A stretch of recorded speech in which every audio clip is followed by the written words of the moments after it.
Hey guys, how are you all? Welcome back to my channel. Today we will see what if female Naruto hates her family.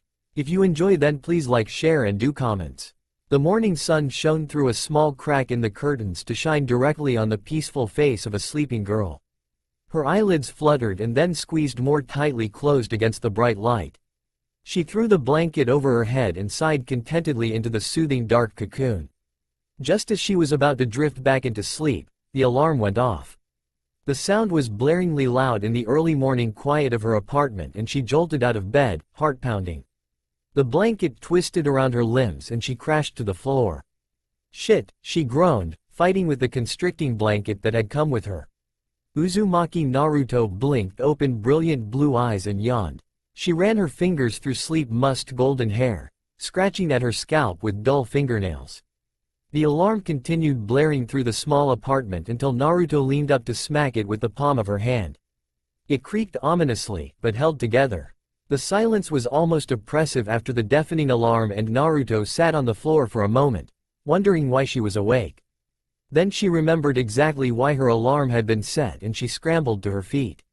She rushed through an icy shower and re-emerged from the bathroom with one towel wrapped around her body and a second draped over her head. Naruto picked her favorite orange pants and jacket up from the floor and grimaced at the holes that liberally decorated them. Somehow, she had nearly forgotten how the events of last night had ruined her clothing and completely changed her life. Although learning about the Kyuubi in such a way was devastating, Naruto actually felt kind of glad for the fox's presence. It was probably the only reason she was still alive. After failing the genin exam because of her inability to perform the Bunshin no Jutsu, Mizuki had approached her with a highly suspicious, secret way to graduate. Once she heard him out, Naruto had gone straight to the Hokage for advice. The old man hadn't seemed surprised at the information, but thanked her for coming to him. When Naruto asked if she could do anything to help, the Sandame's eyes gleamed as if he had been waiting for her to make the offer. Naruto had waited at the meeting place with a dummy forbidden scroll, but when Mizuki showed up, he had completely taken her off guard by spilling the beans about the biju sealed in her gut and then proceeded to do his best to kill her. By the time reinforcements arrived, Naruto was severely wounded. Despite the near-fatal experience, Naruto couldn't help grinning when she thought of how Iruka had defended her character. His warm acceptance had made her feel as if she were weightless. After Mizuki was apprehended and Naruto's wounds treated, Iruka gave her his Hite 8 and the Hokage taught her a clone technique as a reward. Unlike the Genjutsu-based Bunshin taught in the academy, the Kage Bunshin produced physical clones and utilized Naruto's massive chakra reserves. Naruto had gone to bed sore and covered with painful cuts and bruises. This morning, her skin was smooth and unblemished, the swelling on her fractured ankle completely gone. She had always healed quickly, but never from so much damage in a single night. Naruto was pretty sure that the Kyuubi's chakra was to thank for that, and she patted her stomach gratefully. "Thanks for not letting me die, Fox," she muttered, feeling foolish for even trying to communicate with the beast sealed within her navel. She wasn't really sure what to think of it. On one hand, the fox's presence was the reason why nearly the entire village hated her, but it had definitely saved her life and, according to the Hokage, was slowly increasing her already impressive chakra reserves. Naruto threw aside her ruined clothing and dug through her battered wardrobe for something else to wear for the team assignments. She couldn't decide whether to be disappointed at the lack of orange clothing in her drawers or not.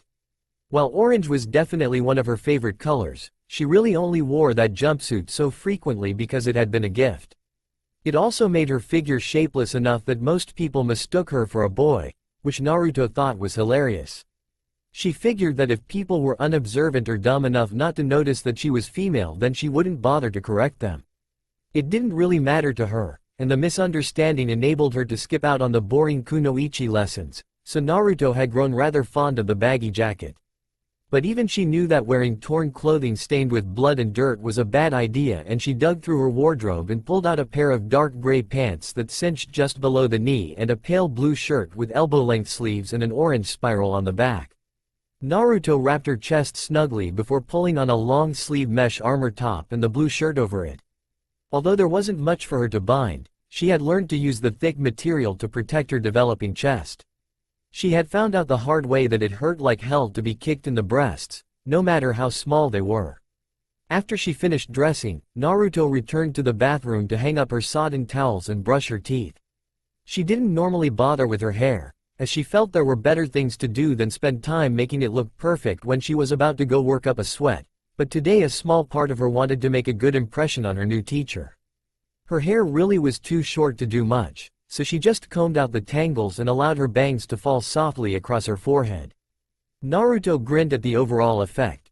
With her hair styled this way, she looked a bit like the Yondaime Hokage, whose face she could see perfectly from her window. She tied her forehead protector, Iruka's forehead protector, on snugly and tapped the metal plate with satisfaction. Although her bangs fell across the headband, the engraved leaf symbol was still clearly visible. "I'm one step closer," she murmured before turning away from the mirror and heading for the small kitchenette. Naruto choked down a mealy apple and a dry ration bar, easing the tasteless mass down her throat with the last glass of cold milk. She peeked through her cabinets and sighed at the lack of food. It was definitely time to go grocery shopping. Hopefully her new sensei wouldn't keep them too long today so she would be able to get some food before the shops closed.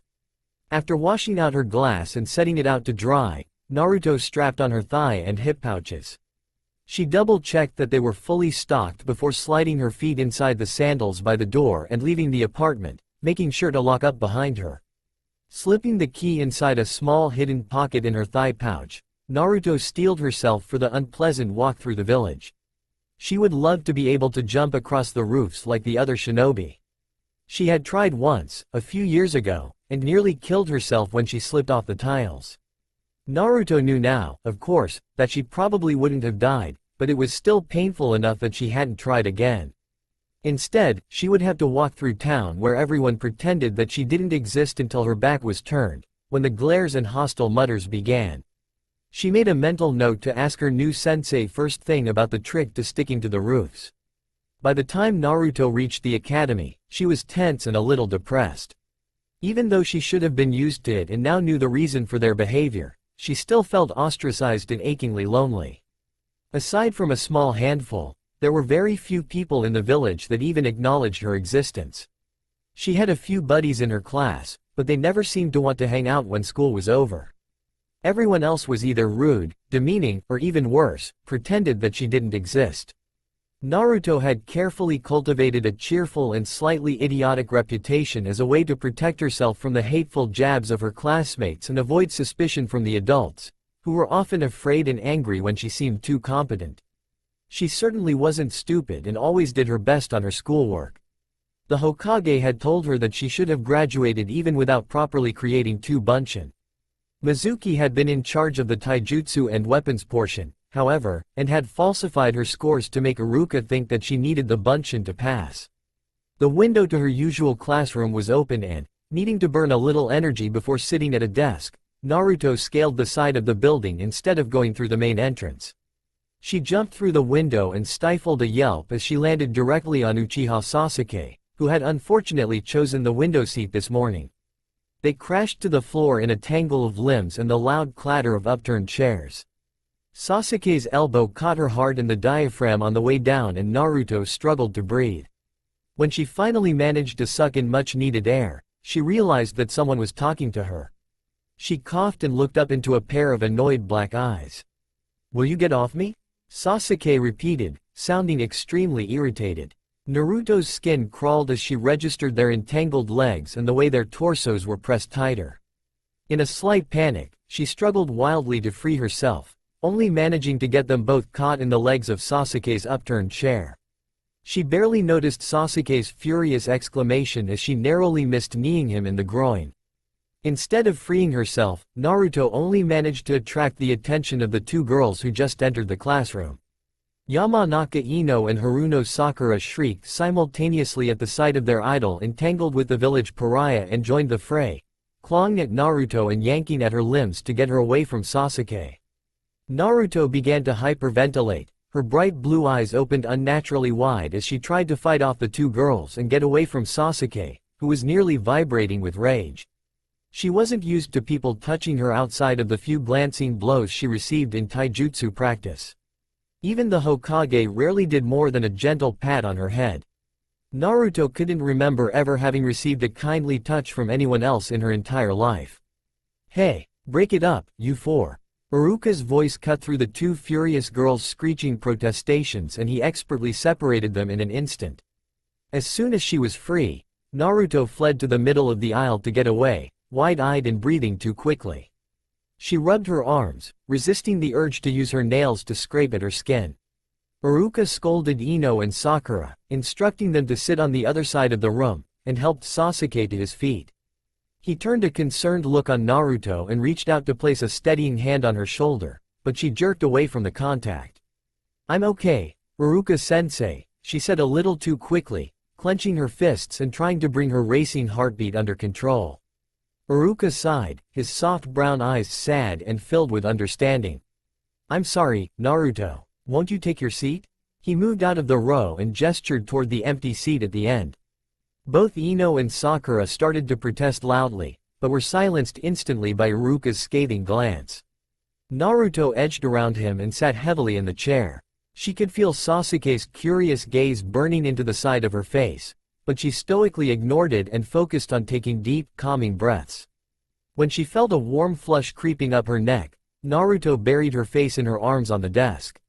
She was completely mortified and hoped that the rest of the class didn't notice her near meltdown. She could still feel someone staring at her. Naruto was certain that it was Sasuke. She really wished that he would just mind his own business. Maki Naruto and Uchiha Sasuke. At the sound of her own name, Naruto looked up, realizing that Iruka had been talking up at the front of the classroom. And apparently announcing team assignments. "You will be assigned to Hitaki Kakashi," Iruka continued, glancing at Naruto before looking back to his clipboard. "Team 8, Hyuga Hinata, Inazuka Kiba, Aburame Shino, you're with Yuhi Kurenai." Naruto tuned him out again and frowned at the information she just received. Her new sensei's name sounded vaguely familiar, but she wasn't sure when or where she had heard it. And she just had to be on a team with Sasuke, of all people. Naruto wished that she had caught the name of her other teammate and she looked around curiously to see if she could guess by her classmates' expressions. Sakura looked particularly ecstatic while Ino looked mutinous. It didn't bode well and Naruto bit back a groan of despair. She really hoped that she was wrong about that one. Having to deal with Sasuke and his holier-than-thou attitude was going to be trying enough, let alone adding one of his most rabid fans into the mix. She peered through the corner of her eye to find Sasuke still frowning thoughtfully at her. Naruto dug her nails into her palm to staunch the rising irritation and turned to face him. "Please tell me that Sakura isn't on our team." Sasuke's expression soured, giving Naruto the answer she had been dreading. "Great," she sighed, facing forward again and propping her chin on her fist. She tried to focus on Iruka's speech about ninja life, but the man really was accomplished at making something exciting sound unbearably boring. He finally finished talking and then opened the door to let a handful of shinobi into the room. Naruto perked up at the rather eclectic group of Junin. There were 2 women in the group and they looked badass enough that Naruto wished that one of them was her teacher even though Kakashi was unlikely to be a woman's name. As each ninja left with the groups of 3 genin, anxiety fluttered in Naruto's stomach. When Ino, Shikamaru, and Choji followed behind the last Junin, a man who smelled strongly like an ashtray, Naruto glanced uncertainly at Iruka. The man sighed and gave her a reassuring smile. "Your teacher will be a little late," he explained, a pained expression crossing his face. "Why don't you 3 have some lunch and get to know each other a little better?" Naruto's mouth twisted in distaste, but she turned to ask her new teammates to ask if they wanted to go to the ramen stand. Just as she opened her mouth to speak, Sasuke stood and slouched out of the room without a word. "Sasuke-kun, wait for me," Sakura called, scrambling out of her chair and hurrying after him. Iruka winced in sympathy as Naruto let her head fall with a thunk onto the desk. "Come on," he said, taking pity on her. "I'll treat you to lunch." The genin returned to an empty classroom with no sign that Hitaki Kakashi had yet arrived. Sasuke resumed his customary position by the window, stoically ignoring Sakura's attempts to start a conversation. Naruto took advantage of all the empty seats and sat far away from her new teammates. After a slow hour had gone by with no sight of their sensei, Naruto began to get a little jittery. Her leg bounced impatiently and she gnawed on her fingernail. Naruto had a lot of chakra. A lot of chakra. And she had spent most of the day cooped up in a classroom. She accidentally caught her nail between her sharp canines with a faint crunch and coppery blood coated her tongue. Naruto jerked her hand away from her mouth and scowled at the cracked and bleeding nail on her thumb. She watched in slight fascination as it healed within minutes and then jammed her hands in her pockets to resist the temptation to continue chewing her nails. Naruto lasted another 15 minutes of trying to tune out Sakura's chatter before she stood and pushed away from her desk in frustration. Her abrupt movement caught the attention of her teammates, who both frowned at her. Naruto ignored their scrutiny, hating them for looking at her like she was a pest to be exterminated, and hopped lightly down to the front of the classroom. She stretched her arms over her head until her spine cracked and then paced aimlessly from the door to the window and back again. "What are you doing?" Sakura sneered. "I can't sit still any longer," Naruto said. Sakura rolled her eyes. "I don't know why you can't just control yourself. Sasuke-kun doesn't have any trouble waiting patiently. He's probably just entertaining himself with violent ways to make you shut up," Naruto grumbled under her breath. She then said more loudly, "If you ever bothered to pay attention to anyone other than Sasuke, you would remember when we tested chakra capacity this year." "What does that have to do with anything?" Sakura asked flippantly. Naruto bared her teeth in a semblance of a smile. "The point is, I have more chakra than everyone in the entire class combined, including the teachers." As Sasuke glanced over at her with sharp interest, Naruto's mood soured even further. Apparently no one paid any attention to her if this was news to him. Iruka had been so shocked at her results that he called in 2 other teachers to confirm her chakra capacity. "Yeah right, dead last," Sakura scoffed, turning her back on the blonde with a huff. Naruto clenched her teeth until her jaw ached and then forced herself to relax. She took a deep breath and willed the burning in her eyes to stop as she turned her back on them to cross the classroom again. By the time she turned back around at the door, she had managed to regain her usual pleasant expression. Propping her hands on her hips, she stopped by the desk her teammates shared. "I wasn't dead last, Sakura," she said. "After the final exam, I placed 4th overall in the class." "If that's true, then why did you get assigned to the same team as me and Sasuke-kun?" "The dead last always gets placed with the top shinobi and kunoichi," the pink-haired girl retorted, clearly not believing Naruto's self-proclaimed class standing. Naruto fought to maintain a neutral expression. "Maybe our sensei requested me," she said lightly. Sakura burst out with cruel laughter. "Who would want you? You are such a liar," she accused. "Everyone knows that you failed the exam yesterday. Why are you even here?" She suspiciously eyed the Hite 8 displayed proudly on the blonde's forehead. Tears prickled at the corner of Naruto's eyes. She blinked them back furiously, baffled and devastated by Sakura's cruelty. She risked a glance at Sasuke to gauge his reaction. The dark-haired boy was looking at Sakura with disgust, which made her feel a little better. At least the other girl's behavior wasn't going unnoticed. "If you must know, Mizuki fudged my scores," Naruto said with false calm, not really sure why she was even bothering to explain to someone who clearly hated her. "That's why he isn't here today. He's a traitor who tried to steal from the Hokage. He hoped that I would be so desperate to pass that I would do it for him and take the blame." Before Sakura could interrupt with another nasty comment, Naruto continued quickly. "I know what you're going to say, and that isn't true either. I've never failed an exam before." "Then why weren't you a genin 2 years ago?" Sakura asked. "The same reason Wonder Boy over there isn't," Naruto replied sweetly, jerking her thumb at Sasuke, who appeared to be doing his best to ignore them both. "I don't have a guardian to sign the release form for early graduation." The pink-haired girl bristled at the imagined slight toward her idol and leaned over the desk toward Naruto aggressively. Before she could do anything else, the door drew their attention as it slid open with a quiet snick. A tall man with gravity-defying silver hair stood in the doorway. He wore his Hite 8 at an angle over his left eye and a mask covered his face from the nose down to the collar of his Junin uniform.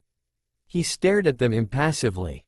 After a moment of tense silence, a pleasant smile crossed his face, turning his visible eye into a happy crescent. A chill ran down Naruto's spine and she had the feeling that he actually wasn't happy at all. "My first impression? You are all a bunch of brats." He looked at them in turn, dark eye lingering on Naruto's clenched fists. She followed his gaze and let out an irritated sigh as she realized that her nails had cut deeply into her palms. The skin stung painfully as she relaxed her fingers, but the little half-moon cuts were already closing, so she wasn't overly concerned. Naruto, why don't you go clean up and then meet us on the roof, Kakashi said, his tone making it clear that it wasn't really a suggestion.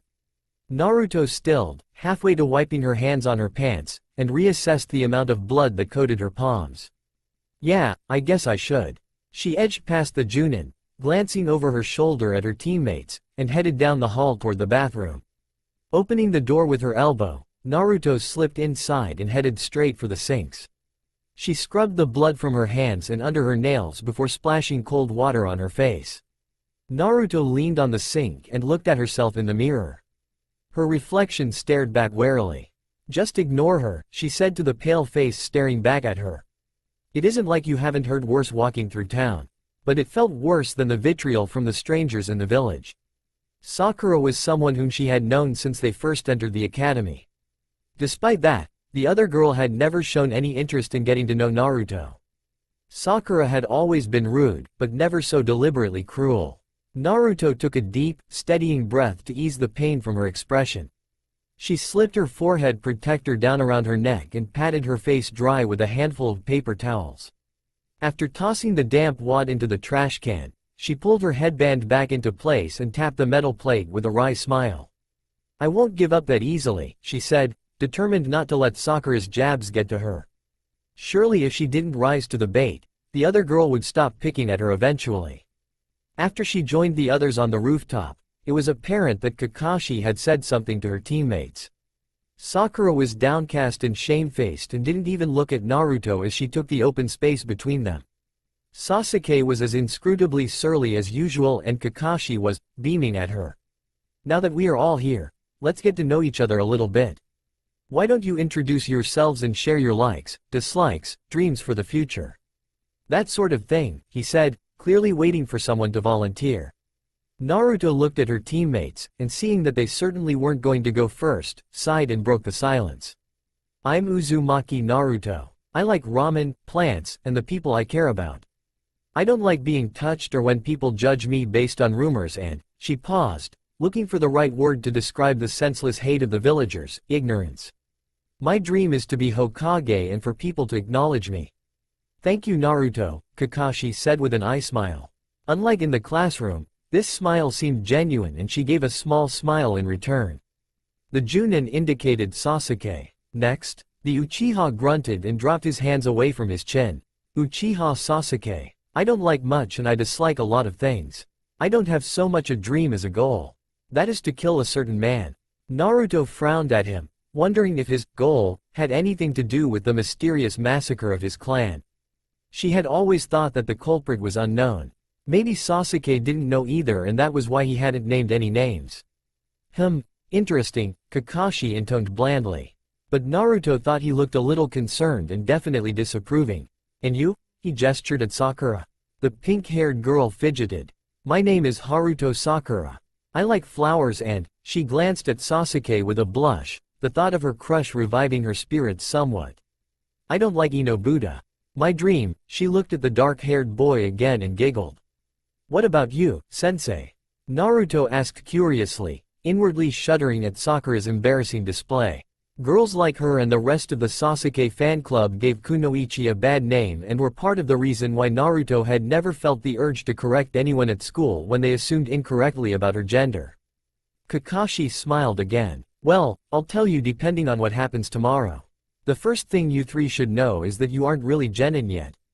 What? Why not? Sakura and Naruto cried aloud as Sasuke glared mutinously, as if by sheer willpower he could revoke Kakashi's words. The Junin was clearly amused at their reactions. I mean that there is still another test to pass, he said, almost gleefully. You remember the kids who came back for a review year, right? Well, they're the ones who didn't pass the second test. Why is there another test, sensei? Sakura asked, white-knuckled fists gripping the hem of her dress. Well, there is a lot more about being a shinobi than just what you are tested on in the academy, Kakashi replied. So I'm going to ask you a question. Tomorrow, You will meet me at 8 in the morning on training ground 7 to give me your answers. Whoever answers this question correctly will pass and the others will have to go back for the review year. He paused dramatically. What is the most important aspect of being a shinobi? Kakashi waited long enough to see the confusion set in on their faces before forming a single hand seal and disappearing, leaving behind a swirl of bright green leaves. Sasuke stood with an incomprehensible mutter and headed back for the stairs, raising his hand lazily in farewell. Rising quickly, Sakura hastened to follow him, but stopped short at the door leading back down into the building. I'm sorry for being so rude, Naruto, she said stiffly. She waited for a heartbeat and then made her escape down the stairs. A small pleased smile spread over Naruto's face. Well, that's a start, she murmured. Even if the apology had only been spurred by Kakashi's scolding, it still meant a lot to her. People didn't usually apologize to Naruto, even when under pressure. A handful of shop owners had been put out of business for trying to smack her around when she was little and then refusing to apologize for it even when the Hokage himself spoke with them. She wondered why she really had been placed with this team. Now having seen him, Naruto knew for sure that she had never met Kakashi before, so it was highly unlikely that he had requested her. And she definitely would have gotten along better with Shikamaru or Choji, or even Kiba. Naruto decided that it wouldn't hurt to go talk to the Hokage about it, given that he had the final say in the team assignments. She shimmied down the side of the building, rather than take the stairs back inside, and risk running into her new teammates again, if she were to be completely honest. It might not be a bad idea to ask him for advice on Kakashi's question too. Naruto felt sure that the question was just too straightforward. There had to be a catch. She made her way through town, ignoring the usual hostile glares directed at her back by the majority of the villagers. The Hokage Tower was only a few minutes away from the academy and she took her usual route to the office located at the very top, through the back door. It wasn't so much a back door as a hidden Anbu entrance, so she had to be sneaky to use it. If she was noticed, someone would intercept her and then she'd be directed back to the front entrance. But if she reached the secret door without being seen, the Anbu left her alone, even though she knew that they were fully aware of her presence. She hadn't been taken back to the front since she was 9. Naruto never saw any of the Anbu on duty, but she always knew when they were close by. The hairs on the back of her neck would bristle and now she wondered if maybe the Kyuubi could sense them somehow. Did the seal even work that way? She shook herself, making a mental note to ask the Hokage about it another time, and continued along the dimly lit passage. It spiraled through the tower to exit in the Hokage's office. Naruto thought that it must be a secret escape route, given that the entrance was concealed by a false panel behind the desk. Just as the door to the office came into sight, an Anbu dropped into Naruto's path. You must wait 3 minutes, the Anbu whispered precisely, voice pitched in a way to make discerning gender all but impossible. Normally, Naruto could tell just from the body shape, but this Anbu was wearing the all-concealing cloak that was sometimes a part of the uniform. He finishing up a meeting? She asked, leaning against the wall. At the affirmative nod, she squinted through the dim light to study the ANBU's mask with interest. The white masks were a trademark of the elite group and were always stylistically painted to resemble some animal. Naruto always paid careful attention to the markings. The material of the mask looked like porcelain, but she was sure that it was probably something much less breakable and much more breathable.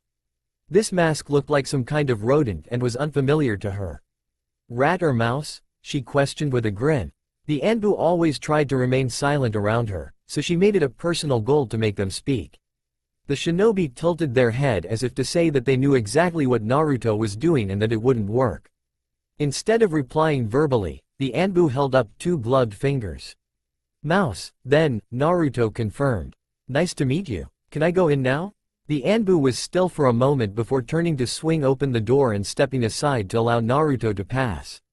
She turned to thank the Anbu, but they had already disappeared back into the gloom. Naruto shrugged and slid the panel back into place. Hi, Gigi, she said, moving to stand beside his chair.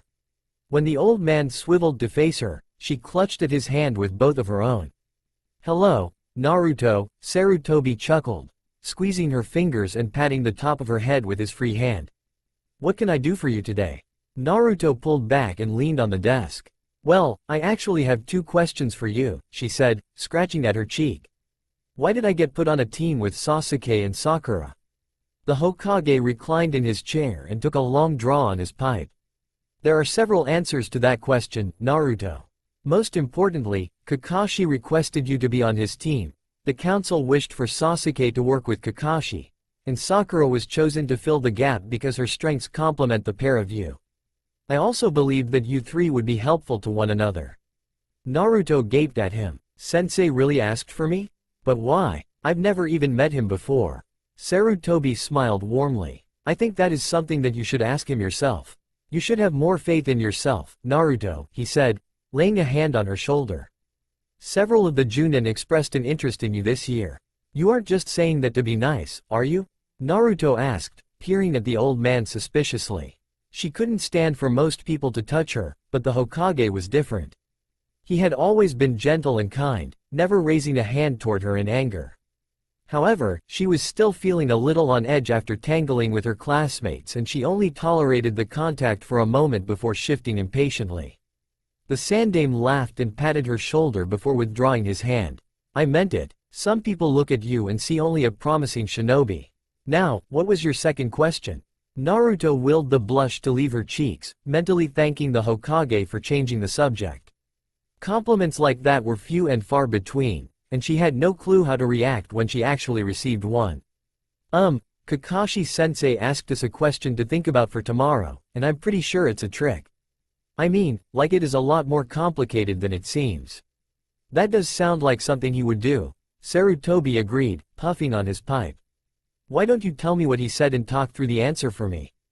Well, he wanted us to tell him what is the most important thing about being a shinobi, and at first I would say one of the jutsu styles, or a log for kawarimi, but I think he means something more. She trailed off, searching for the right word. Having a log at hand is certainly important, but you are right in that it is not quite the answer he is looking for, the Hokage laughed. So, which areas were you tested on in the exam? Nin, Gen, and Taijutsu, assertiveness, a written exam over history and tactics, chakra control, and cooperation, Naruto recited dutifully. As she said the last test area, her brow furrowed. Wait, Kakashi-sensei said that he could pass some of us and send the others back to school, but Iruka-sensei gave this huge speech about being in a team. Maybe he means we should work together? She was surprised that she could remember Iruka's words, given that she had been doing her best to tune him out in the aftermath of her panic attack. But as Sarutobi hummed noncommittally, Naruto was glad that she had absorbed the lesson. I mean, even the Anbu don't usually work alone, do they? She deflated a little as she thought about who exactly was on her team and released her breath in a long sigh. I don't think that Sasuke or Sakura will want to work with me though. The Hokage blew out a ring of smoke toward the ceiling and gave her an indulgent smile. Be more confident in yourself, Naruto. I know that you can bring them together. Thanks, Gigi, Naruto said with a small smile. She wasn't nearly so sure that she could convince the other two members of her team that they needed to work together. Hopefully, they would come up with the answer on their own and she wouldn't have to try to persuade them. Naruto's stomach churned with nerves about Kakashi's second test all night and she slept poorly. After hours of tossing and turning, gave up on sleeping any longer and sat against her wall to gaze out the window at the pre-dawn village. With her knees tucked under her chin, Naruto took peace in the still, quiet rooftops and the Hokage monument, which was just visible through the faint light. When her battered alarm went off, the shrill sound startled her and she quickly unfolded to turn it off. Naruto stretched with a faint groan.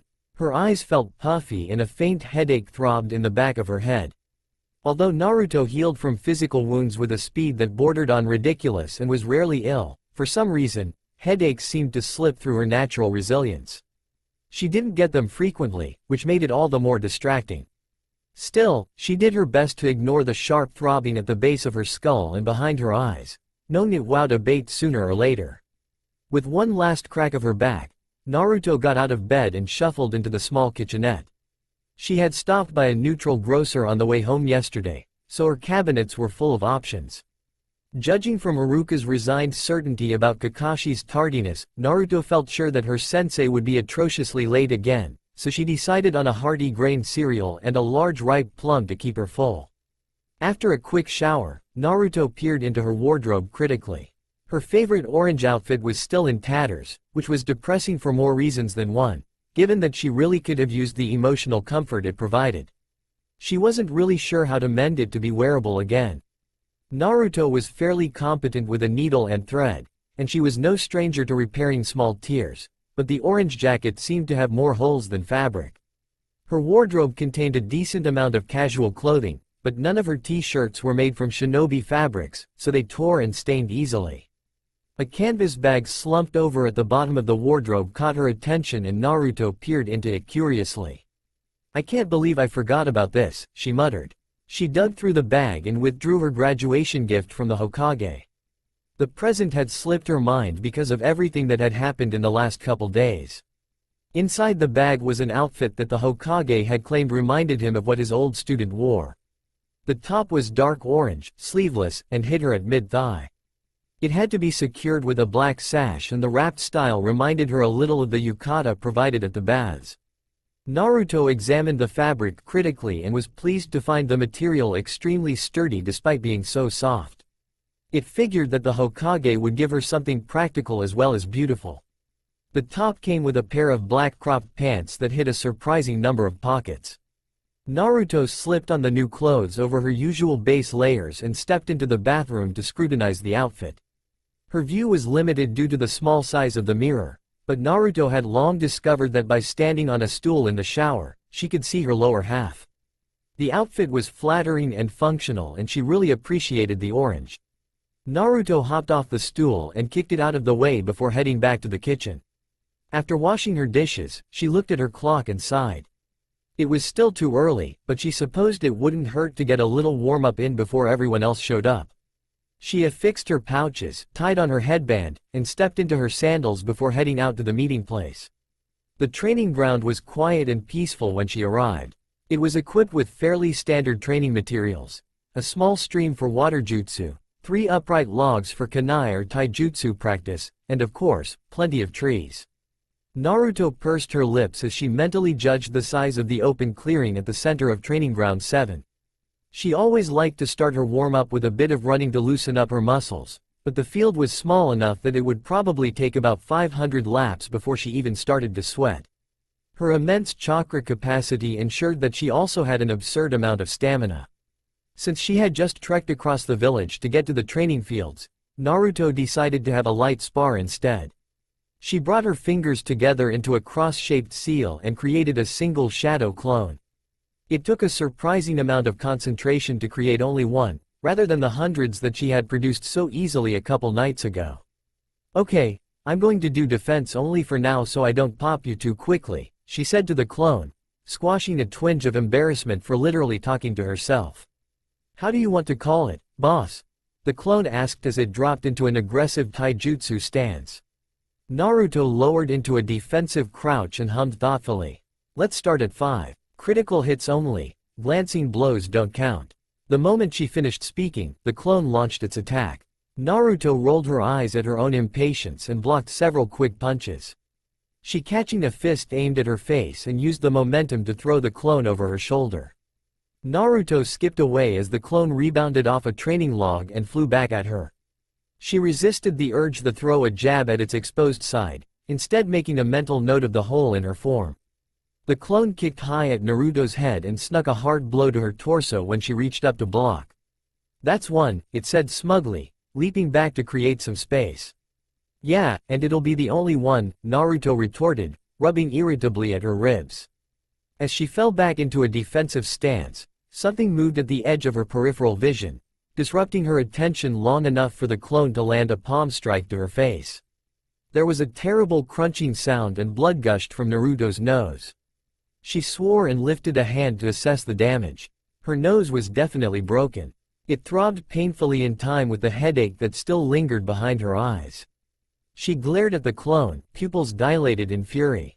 The clone gulped, knowing its own temper well enough to realize that it was screwed.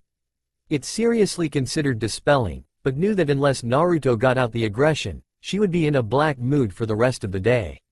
It came from taking one too many sucker punches without being able to defend herself or retaliate. Naruto launched herself at the clone, tackling it to the ground and popping it in a single vicious strike. As she kneeled on the ground, her pupils constricted to a more normal diameter and she let out a shaky breath as the rage-induced fog faded from her mind. She waved the lingering smoke from the dispelled clone away from her face with a scowl. Her irritation lingered, caused both by the broken nose and her own reaction to getting hit. Naruto knew that flying into a rage was a terrible weakness, but she wasn't sure how to go about stopping it.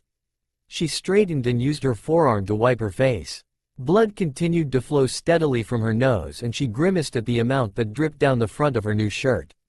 Fortunately, shinobi fabrics were highly stain-resistant and there was a perfected method of removing blood from clothing. It was one of the first skills taught in the academy. Great, she muttered under her breath. As she turned toward the small stream, Naruto startled badly at the sight of Sasuke leaning nonchalantly against one of the training logs. Morning? She offered, her heart racing as she shook herself and knelt by the water. He replied, his eyes sharp and glued to her every move. Naruto did her best to ignore him and splashed her face, scrubbing lightly at her skin. The blood still trickling from her nose felt scalding hot compared to the icy steam water and she wiped it away again, probing her nose gently. It felt crooked and she knew from experience that it wouldn't stop bleeding completely and start healing unless she straightened it back out. She really hated broken noses. When did you learn how to make a shadow clone? Crunch. I'm sorry, what did you say? Naruto asked through gritted teeth. Tears streamed reflexively from her eyes as her nose throbbed with renewed vigor from being jerked back into place. Pinching the bridge of her nose to staunch the remaining blood flow, she rummaged through her hip pouch with her free hand and withdrew a scrap of cloth. She submerged it in the cool water and then carefully wiped her face clean. A small jar was thrust into her field of vision and Naruto looked up to see Sasuke offering it to her. She raised a questioning eyebrow at him. It'll help with the swelling and pain. There's a numbing agent in it. Oh, thanks, Naruto replied, taken aback by the kind gesture. She accepted the jar and opened it, peering curiously at the contents. It appeared to be a standard healing ointment, but with her nose currently out of action, she couldn't be certain that there wasn't something special in the formula. As she dabbed the salve on and around her nose, Sasuke repeated his earlier question. She hesitated, wondering how much she was allowed to tell him. The Hokage hadn't really said whether that mission was classified, which is why she mentioned it to Sakura the day before. But while Sasuke hadn't been openly rude to her, he also didn't do anything to stop Sakura's verbal abuse. Naruto wasn't sure that she really wanted to tell him anything. Unbidden, the Hokage's confidence that she would make the team work rose to her mind and she sighed quietly, deciding to bury the past and extend an overture of friendship. Like I said yesterday, I helped Hokage Gigi with Mizuki. Since I can't make a regular bunshin, he taught me how to make shadow clones instead of cash as payment. At Sasuke's blatantly interested expression, Naruto grimaced. I'm not allowed to teach Kage bunshin to anyone else, she explained, wincing internally at the disappointment on her teammate's face. Why did he teach you shadow clones instead of just helping you with a standard bunshin? He asked, interest still glimmering in his eyes. Naruto felt her cheeks heat from the focused attention and she fought the urge to fidget. Well, like I said, I have a lot of chakra. It's why I'm not very good at genjutsu. Gigi said I'll need to have much finer control over my chakra before I could make an illusionary bunshin. Kage bunshin takes your chakra and splits it evenly among the clones, and when dispelled, the clone provides you with a memory feedback. So if you don't have large enough chakra reserves, it could kill you. They don't even consider letting you learn it until you make Junin. As Sasuke stood quietly, looking thoughtful, Naruto returned the little jar of ointment. He blinked several times and accepted the jar, slipping it back into his hip pouch. Can you only make the one clone? He asked, focusing sharply on her. Oh no, I can make a lot more than that, Naruto replied, watching her teammate warily. He was eyeing her oddly, almost as if he were sizing her up for a fight. With an exasperated sigh, the dark-haired boy gestured with his hand as if to ask how many. Well, the first time I used it, I made about 1,000, she admitted reluctantly. I could, probably make more, if I really tried. Sasuke stared at her incredulously. How is that even possible? He burst out, completely breaking out of his usual stoicism. Naruto chewed her lip uncertainly, trying to think of a reason that she could give him for having more chakra than any human really had a right to have. After learning about the Kyuubi, she had begged the Hokage for anything he could share about her parents. He finally relented and told her that her mother's name was Uzumaki Kushina and that the Uzumaki used to be a large clan famous for their fuinjutsu, incredibly long lifespans, and massive chakra reserves. She felt fiercely protective of the tiny amount of information she had managed to get, but given that the alternative would be to take a flying leap of faith and explain about the demon sealed in her gut continuously bolstering her own reserves, Naruto thought it was easier to talk about her mother. Besides, it was mostly true. Even if she didn't have the Kyuubi, she would have had an obnoxious amount of chakra anyway. And the Hokage had said that she wouldn't be able to access the Kyuubi's chakra without special training, so she really was only using her own stores. It's something like a bloodline, she said finally. Gigi told me that the Uzumaki clan was practically wiped out during the Third Shinobi War because they were feared for having so much chakra that they lived for decades longer than usual and they were brilliant with deadly sealing techniques. Naruto cleared her throat awkwardly and stared at her feet. Sasuke inhaled quickly, no doubt preparing to continue his interrogation, but the arrival of their third teammate halted the query in his throat. "Sasuke-kun," Sakura called, hurrying over to them. Naruto had never been so glad to see her. She was starting to regret being so open with Sasuke, given that he hadn't really been nice to her since they were about 6. It hadn't felt right to tell him to mind his own business and the Hokage had definitely encouraged her to try to make friends with her teammates. She hoped that if she took a leap of faith and let them have a glimpse of who she really was, they would do the same with her. She quickly stuffed the soiled cloth that was still clutched in her fist back into her hip pouch, sniffing experimentally to gauge how her nose was doing.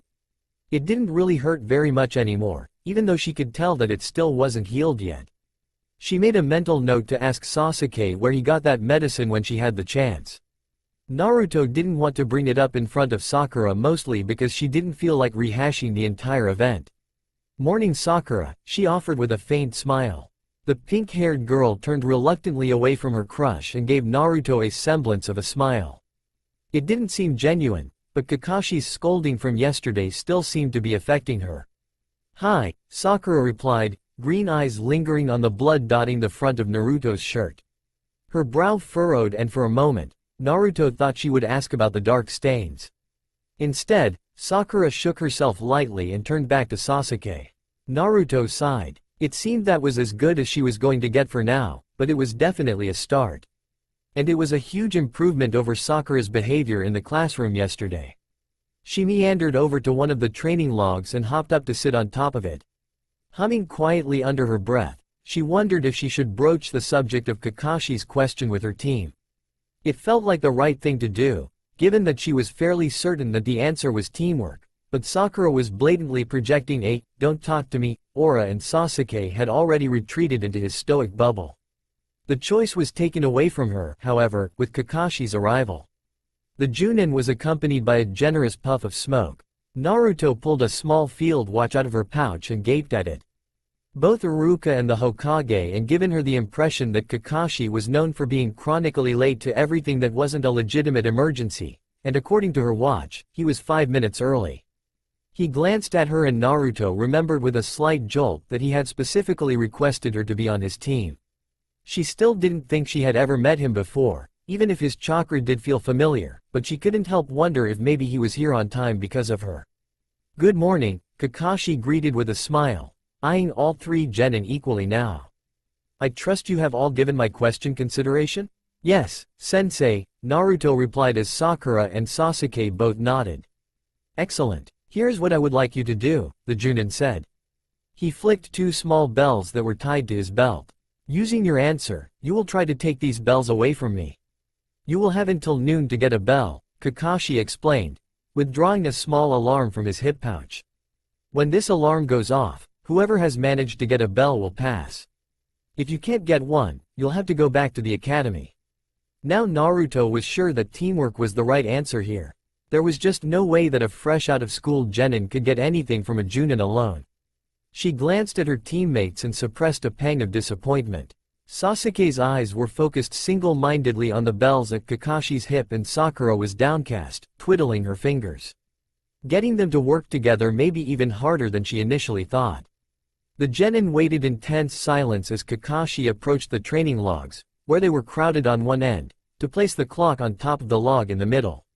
He hummed thoughtfully and then adjusted the clock with no discernible effect.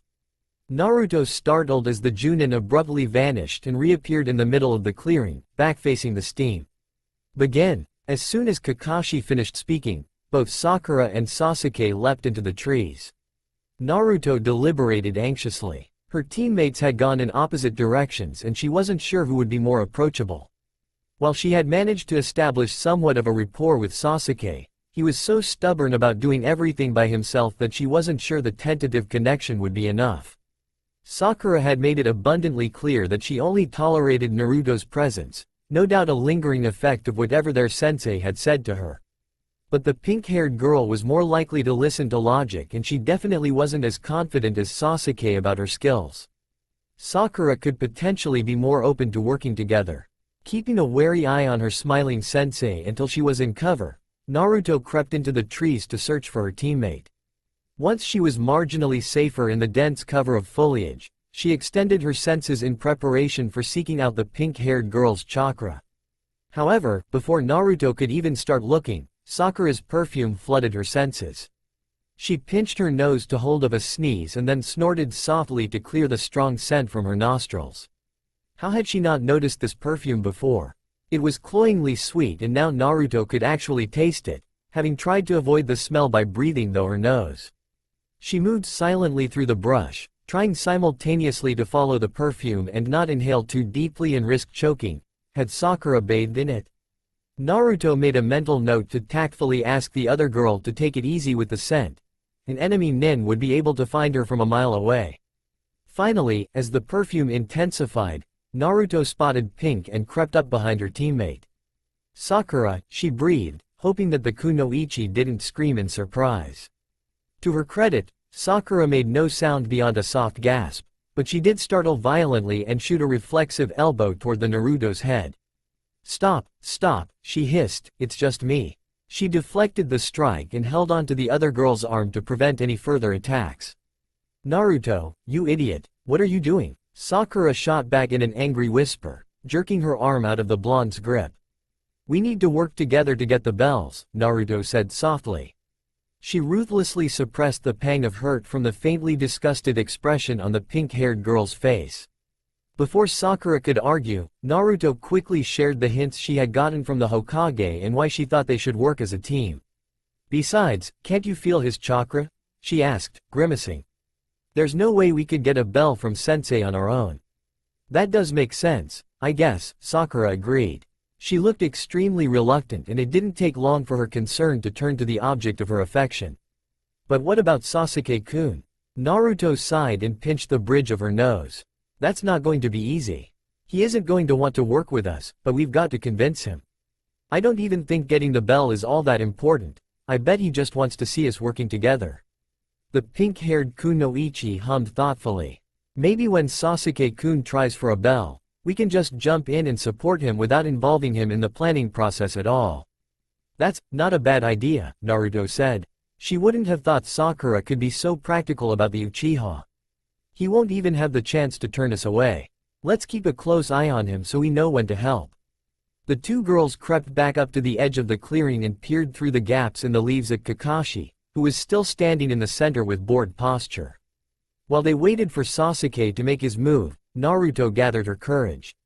"Hey, Sakura," she whispered. Can you possibly use a little less perfume next time? I'm not sure if you knew, but it's really strong," Naruto said quickly, hoping she wasn't about to become victim to one of Sakura's enraged beatings again. To her surprise, the other girl blushed and hid her face in her hands. "I know," she groaned. "I was running late this morning and accidentally spilled the whole bottle on my dress. There wasn't any time to change." "Oh, that's good," Naruto sighed. "I thought that maybe you just couldn't tell. Is it really that bad?" Sakura asked, peering at her through spread fingers. Her cheeks were bright red. "I think it's really just me," the blonde said, taking pity on the mortified girl. "I have a really sensitive nose. You don't think Sasuke-kun noticed, do you?" It's hard to say," Naruto whispered. "I can't really tell what he's thinking most of the time. But I think he would have said something." Sakura released a shaky breath in relief. "Thanks, Naruto," she said softly, turning her eyes back to the clearing. Naruto blinked at her in surprise before facing forward again with a small smile. It took another 15 minutes for Sasuke to get tired of hiding while Kakashi stood there looking like he was about to nod off. The dark-haired boy leapt out and immediately engaged the Junin in taijutsu. Sasuke appeared to be holding his own, but when Naruto looked more closely, she saw that their sensei was hardly even trying. She signaled to Sakura, who quickly cast a basic perception-altering genjutsu on Kakashi. It was extremely subtle and weak enough that the Junin might not even notice it, given his large chakra reserves. The jutsu always worked on Naruto because of how much chakra she had, which was why she thought they had a chance with it against their sensei. Kakashi stumbled almost imperceptibly, indicating to the girls that the jutsu had taken hold. Before he could recover, Naruto burst into action. 4 shadow clones erupted from the stream and leapt at their sensei, restraining his limbs. Sasuke's eyes narrowed angrily at the interference, but he took advantage of the opening and lunged for the bells. But just before his fingers could make contact, Kakashi vanished in a puff of smoke, leaving a short log in his place. "Damn it, we were so close," grumbled a clone. The real Naruto emerged from the tress with Sakura trailing behind her and dispelled the clones with a hand seal. Sasuke glared at them both. "I could have gotten a bell on my own," he insisted irritably. "I don't need your help." Before he could retreat back into the woods, Naruto caught the back of his shirt. "He was playing with you," she said bluntly, letting go of his clothing and backing away slightly. "What do you mean?" the Uchiha asked with a scowl, brushing imagined dirt from his shirt. "We were watching the whole time and Sensei was barely even paying attention," Naruto explained, holding her hands up in supplication against the dark glower. "Look, you're good, really good." But Kakashi Sensei graduated from the academy at 5 years old. When he was our age, he was already a Junin.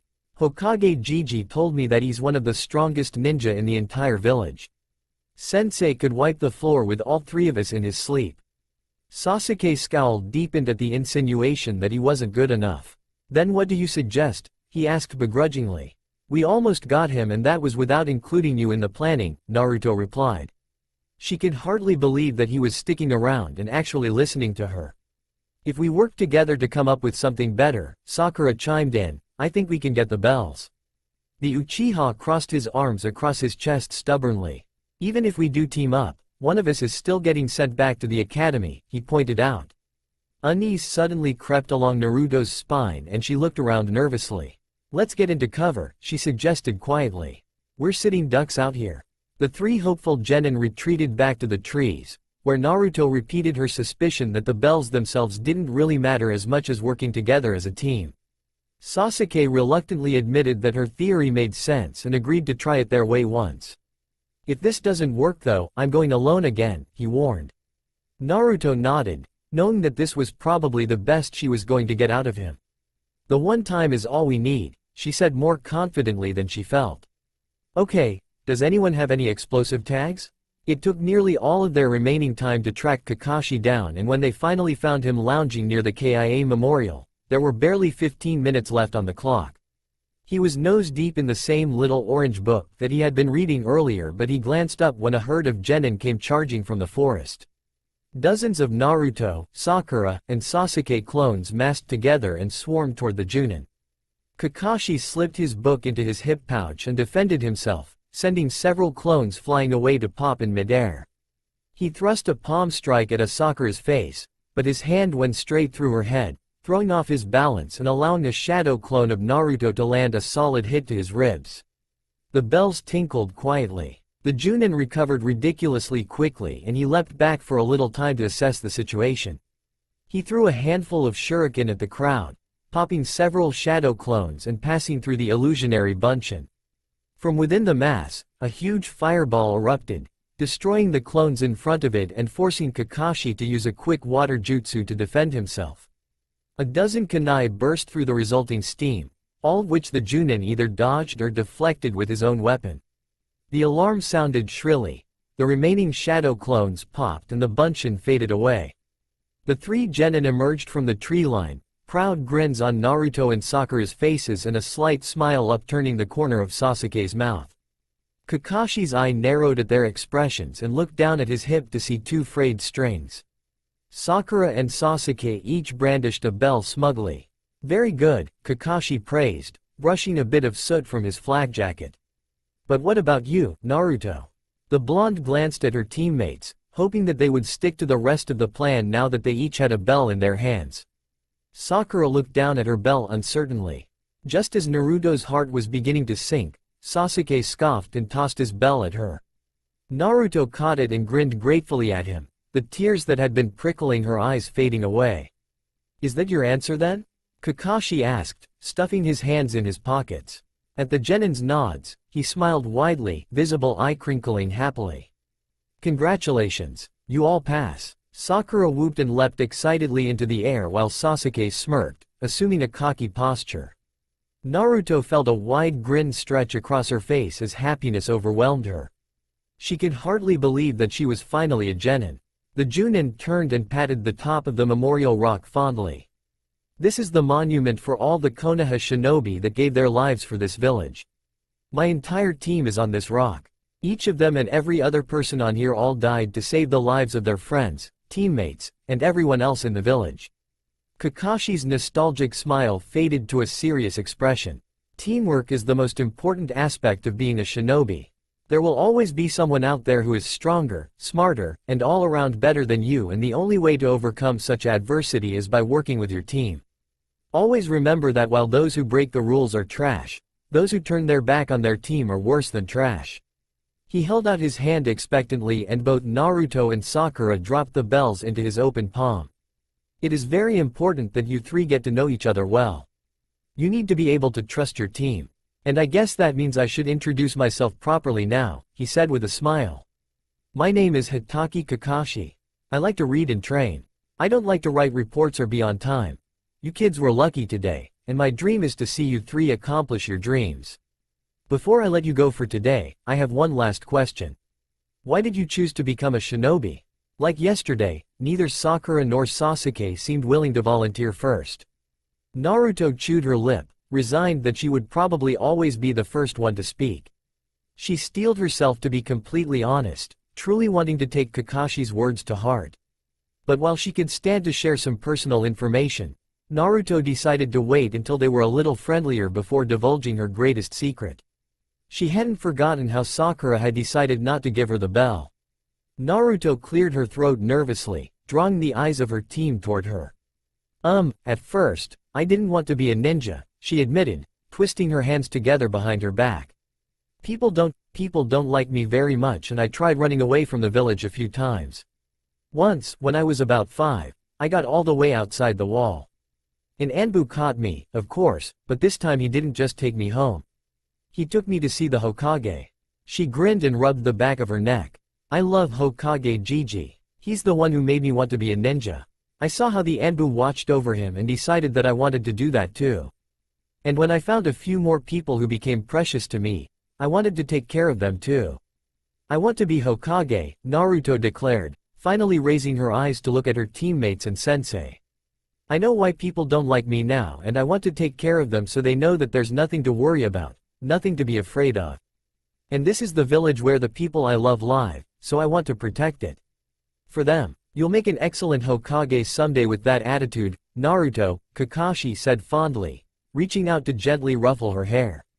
Naruto leaned away from the contact, but grinned at him, embarrassed color creeping up her neck. She glanced sidelong at her teammates. Sakura was looking at her with surprise mixed with shame and Sasuke appeared to be appraising her again. The pink-haired girl frowned slightly. Since Naruto was so honest, I guess I should be too. My reason for being a ninja has gotten a little lost, I guess, she admitted. My parents are merchants, so when I was growing up, we traveled a lot between towns for deliveries and pickups. We always hired a team to keep us safe from bandits on the road. There was this Kunoichi who got assigned to our guard pretty regularly. She was so amazing, Sakura said excitedly. She seemed so strong and capable and everything that I really wished I was. She sobered and her mouth twisted ruefully. She died, you know. On some mission that went bad. I can't remember her name or even what she looked like anymore. Sakura sighed softly and picked at the hem of her dress. When I was old enough, I asked my parents to enroll me in the academy. I wanted to be just like her. I guess. I forgot about all that in the last couple years. I won't forget again, she promised. Before anyone could comment on what the pink-haired girl had shared, Sasuke spoke up. My brother was my hero. I wanted to be like him, he bit out through clenched teeth. He went crazy and killed everyone, so now my reason for being a ninja is to hunt him down and bring him to justice for what he did. He spoke very quickly and pressed his lips together tightly when he was finished, clearly unwilling to disclose any more about the subject. Naruto didn't blame him, after all, she wasn't ready to talk about the Kyuubi yet. They just weren't at that level of trust. But as she looked at her teammates and sensei, Naruto thought for the first time that they may just get there. It looks like we're off to a good start, Kakashi said with a smile. I have a good feeling about you three. Let's meet back up here tomorrow morning at 8. For you guys, I guess I'll show up on time, he added with what Naruto presumed to be a wink. It was hard to tell when he only had one eye showing. We'll get some training in until noon, go for lunch, and then get our first mission from Hokage-sama, he explained. Take the rest of today off and go enjoy it. You won't be getting a lot of downtime from now on. Kakashi waved them away and then used a jutsu to vanish in a swirl of leaves. Naruto turned to her teammates, hoping that she wasn't about to sound too desperate. Do you guys want to get some lunch? She asked with feigned nonchalance. To her surprise, Sakura looked genuinely disappointed. Naruto thought that she must have finally broken through her prejudice. I'm sorry, but I can't. I promised my parents that I would help unload and stock some new merchandise when I was done this afternoon. Tomorrow, Sasuke promised with a nod toward Naruto. He turned to head back toward town, lifting a hand in farewell. Naruto thought that he seemed paler than usual. She bit her lip nervously and decided to ask before her courage failed her. Do you need an extra pair of hands? Sakura startled with surprise. She opened her mouth, but then closed it again thoughtfully. You know, she said after a moment. I think my parents would really appreciate that. They should probably get to know my teammates too.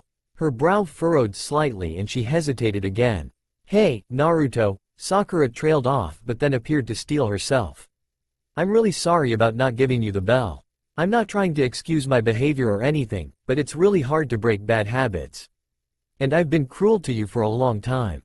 I'm trying to be a better person, but it will probably take a little time, she admitted honestly. Naruto was extremely taken aback. She would have never expected Sakura to be so self-aware, at least, she didn't think it would happen so quickly. It's okay, Sakura. I'm glad you're even trying, she said with a faint smile. Sakura frowned at her for a moment, but let whatever was bothering her go. Come on then, my parents' shop is right along Main. Smiling nervously, Naruto gestured for the other girl to lead the way. She was relieved that she hadn't been scathingly cut down for offering to help. It wouldn't have been the first time. Naruto thought that maybe this was a sign that Sakura was really beginning to acknowledge her. They walked through town, chatting stiffly, and Naruto hoped that her teammate didn't notice the villagers' reactions to her. As they drew nearer to the central market area, Naruto startled slightly as it occurred to her that Sakura's parents may be among the civilians who hated her. There was a high possibility that they were, given the pink-haired girl's usual attitude, and she didn't want to put Sakura in an awkward position. Her heart began to pound anxiously as they approached the small shop, which sold books and paper goods. It didn't look familiar, which meant that Naruto had never been evicted from it before. But that also meant that she just hadn't ever visited, not that she was actually welcome. Mom, Dad, I'm back. Sakura called as she entered the store, ducking under the light green Norin. Naruto panicked, reaching out to tug at the sleeve of Sakura's red dress. The other girl poked her head back under the short curtain with a questioning expression. I can't, Naruto whispered. I'm sorry. I just can't. Then she backed away and fled, ignoring her teammates' confused calls. She sped through the streets, trying to block out the usual hostility which was more concentrated since she was drawing attention to herself. Ascending the apartment stairs in 3 giant leaps, Naruto unlocked her door with shaking hands and darted inside. She practically slammed it behind her, locking it and then turning to lean back against the rough wooden surface. Idiot, she scolded bitterly. What's she going to think now? Taking a deep breath, Naruto pushed away from the door and headed straight for the bathroom. A cool shower always helped calm her down when she was upset. Before she even took 2 steps, someone knocked on her door. Dread made her heart pound heavily again and she turned back to peer through the peephole, hoping that it wasn't Sakura on the other side of the door. Explaining why she basically had a panic attack was not something she looked forward to. All she could see was an olive-green flak jacket, which was enough to rule out her female teammate. Naruto released a shaky breath in relief and stepped back to open the door. "Hi sensei," she greeted with a forced smile. "Is everything alright, Naruto?" Kakashi asked in concern, taking in her pale skin and fragile expression. "Yeah, I guess. I just flipped out about meeting Sakura's parents and ran away." The Junin hummed thoughtfully. "I think perhaps that some ramen is in order. I don't really want to talk." "Wait, what?"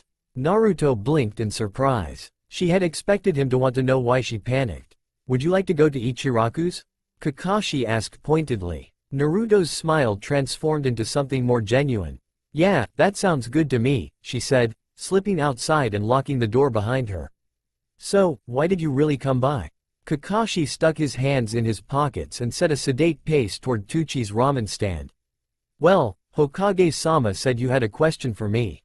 The blonde stumbled at the unexpected response and her cheeks reddened. She never expected the Hokage to relay her curiosity and now she felt a little embarrassed to ask the man directly. "How did you know I would be home?" she deflected.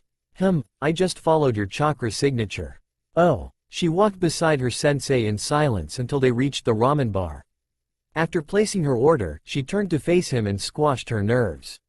He was watching her patiently with a fond smile. "Gigi said that you specifically requested me for your team." She hesitated and fiddled with her chopsticks. "Why would you do that? What do you know about your parents?" Kakashi asked lightly. Naruto startled and stared at him, not really sure what her parents had to do with anything. "I know a little about my mom, but I don't anything about my dad," she admitted. Well, I was very close to your parents. Especially your father," the Junin explained, turning on his stool to rest an elbow on the bar. "I'm afraid that I can't tell you much about him." "Not yet," he said in response to the blonde's eager expression.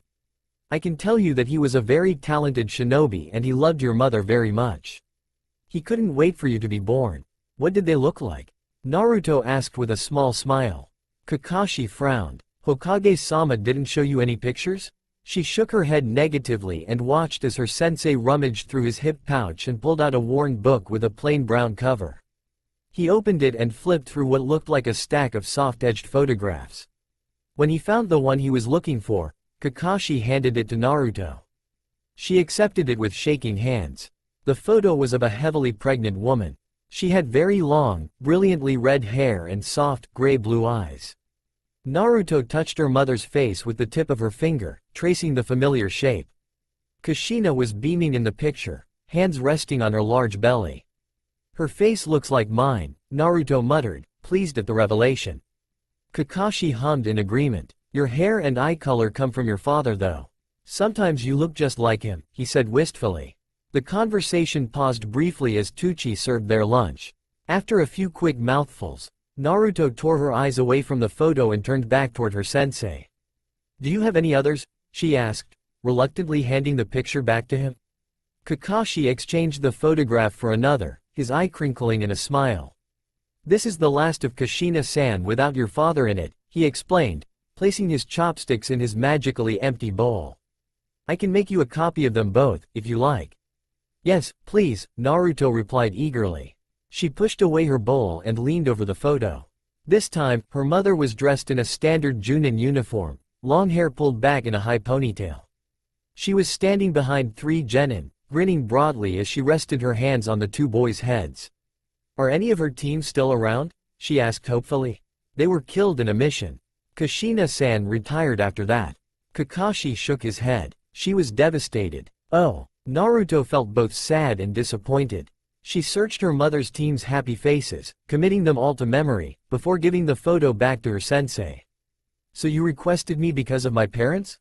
I promised to look after you," Kakashi said, "although I haven't done a very good job of it so far. I was only a little older than you are when they died. When I found out what happened, he paused and glanced away. Well, I wasn't in any condition to be looking after a child. I am very sorry for that. I know you haven't had it easy and I should have at least offered you my home. Naruto picked at the remains of her ramen. Is that why we've never met before? Kakashi winced almost imperceptibly. There are a few reasons, really. I did check in on you whenever I was able. With a different sort of mask on. She frowned in confusion for a moment before she made the connection.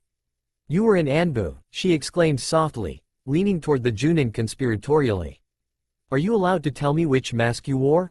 Her sensei gestured for her to turn her head and he leaned down to whisper in her ear. You were the one who took me to Gigi.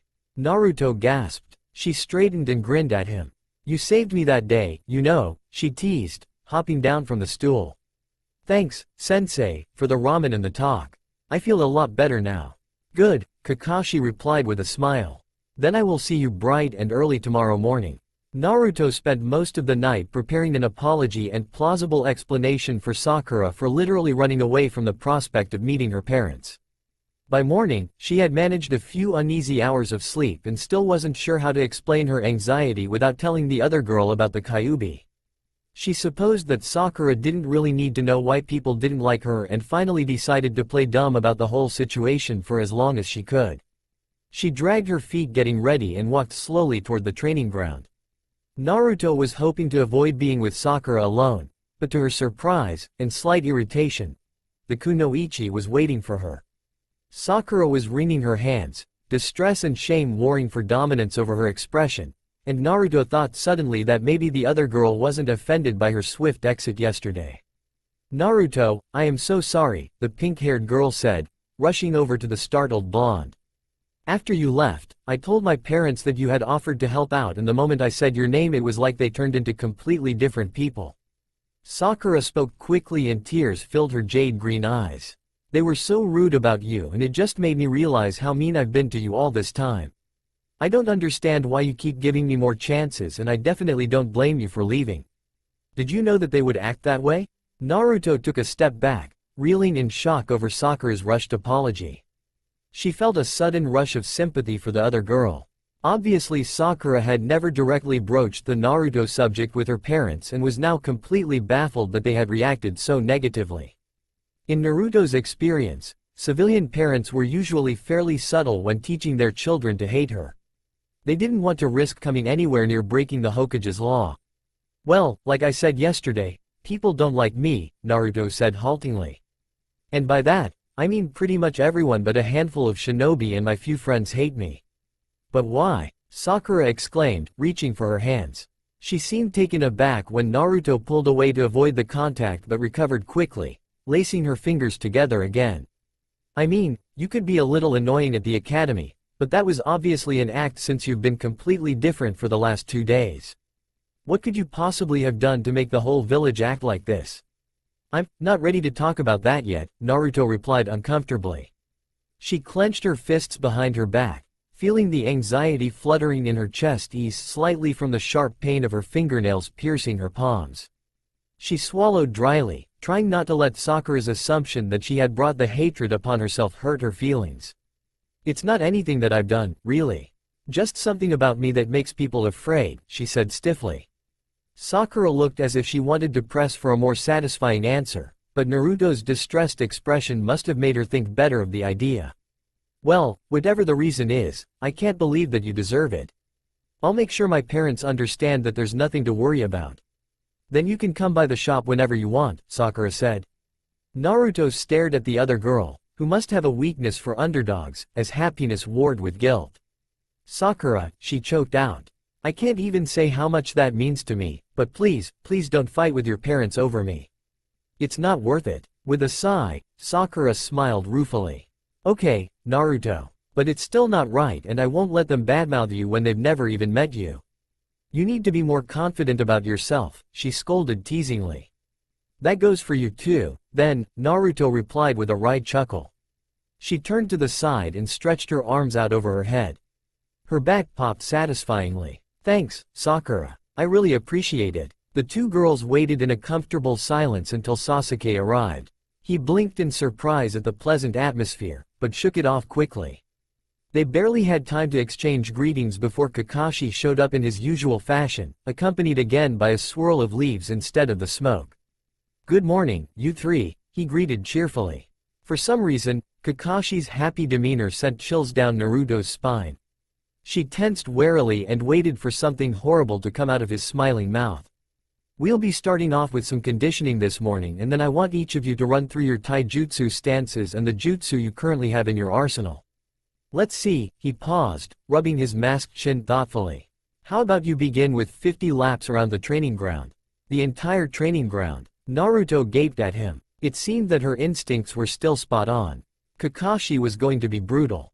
2 grueling hours later, the Junin finally relented and allowed them a short rest. Even with her ridiculous stamina, Naruto was drenched with sweat.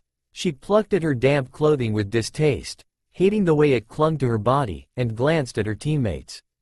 Both Sakura and Sasuke were exhausted, although the Uchiha was stoically pretending that he wasn't gasping for air. "Okay, Naruto. Since you are the least tired, let's see your taijutsu," Kakashi instructed as soon as her complexion had returned to its usual hue. She sighed dramatically, even though the few minutes' rest had gone a long way toward her recovery from the strenuous physical activity, and trotted obediently over to her sensei. Under his watchful eye, Naruto ran through the standard academy taijutsu stances. Every so often, the Junin would stop her and make a small, but noticeable, adjustment. "Who was the taijutsu instructor for your class?" Kakashi asked, frowning as he spotted another mistake in Naruto's stance.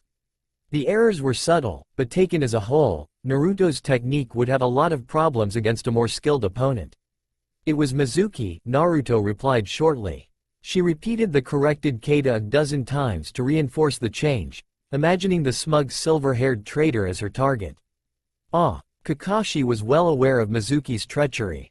It wasn't much of a surprise that he would have tried to sabotage Naruto to further his goals. "You still placed third in the taijutsu rankings though, didn't you?"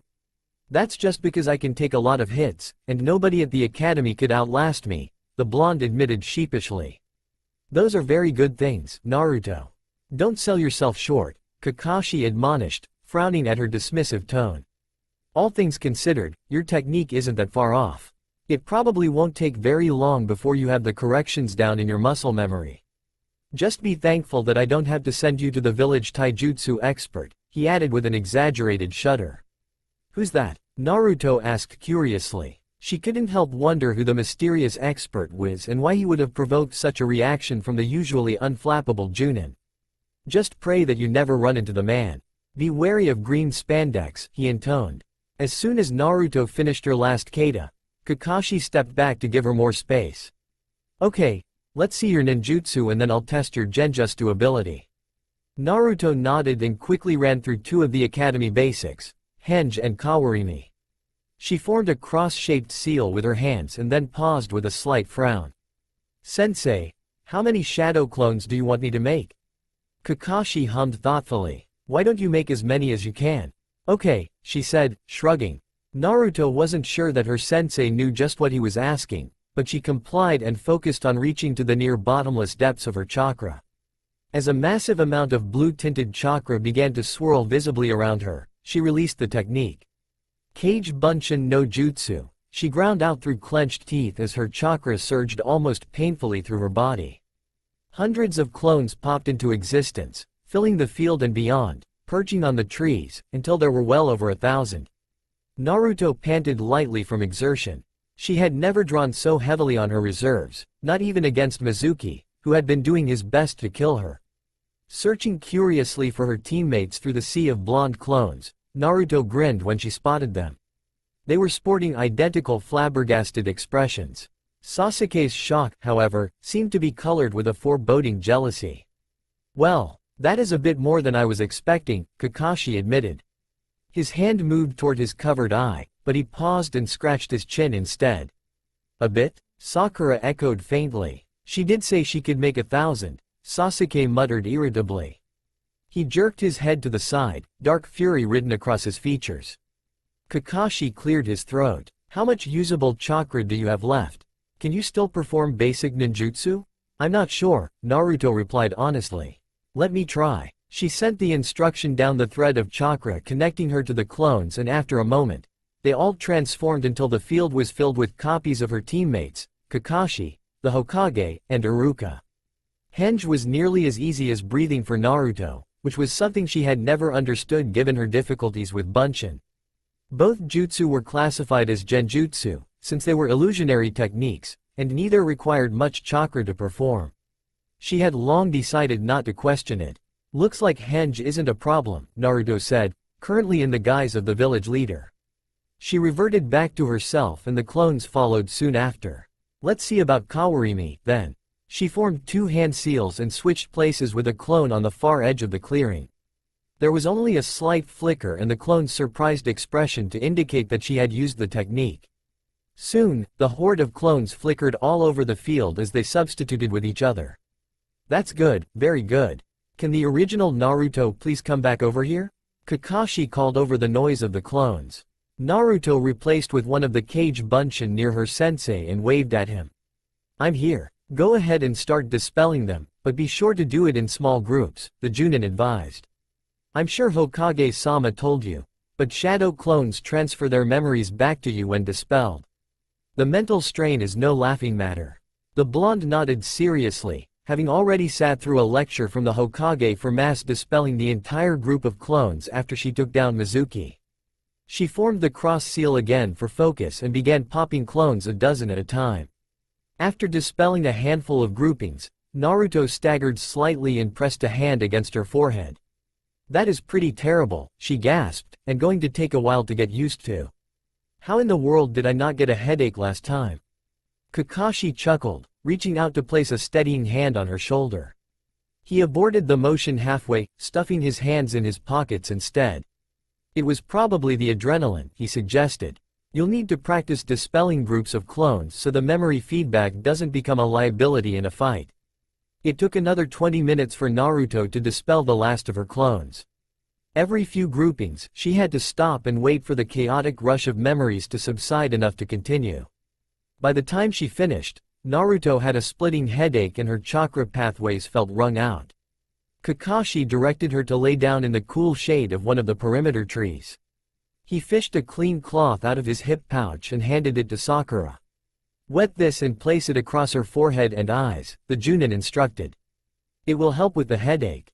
Yes, sensei, Sakura replied. Sasuke, you're up. Kakashi gestured for the Uchiha to join him. By the time that both Sasuke and Sakura had been examined, Naruto's headache had abated to a faint throb, which faded away to nothing during the break for lunch. Kakashi treated the team to a barbecue restaurant owned by the Akamichi clan. The store was frequented nearly exclusively by shinobi, so there was little chance of Naruto facing any harassment. Oi, Naruto, called a familiar voice from within the depths of the restaurant. She turned curiously and grinned when she recognized Shikamaru and Choji, who were sitting with Ino and their sensei, Sarutobi Asuma. Naruto had never met the youngest son of the Hokage, but she had seen pictures of him in the Hokage's office and overheard a lot of praise.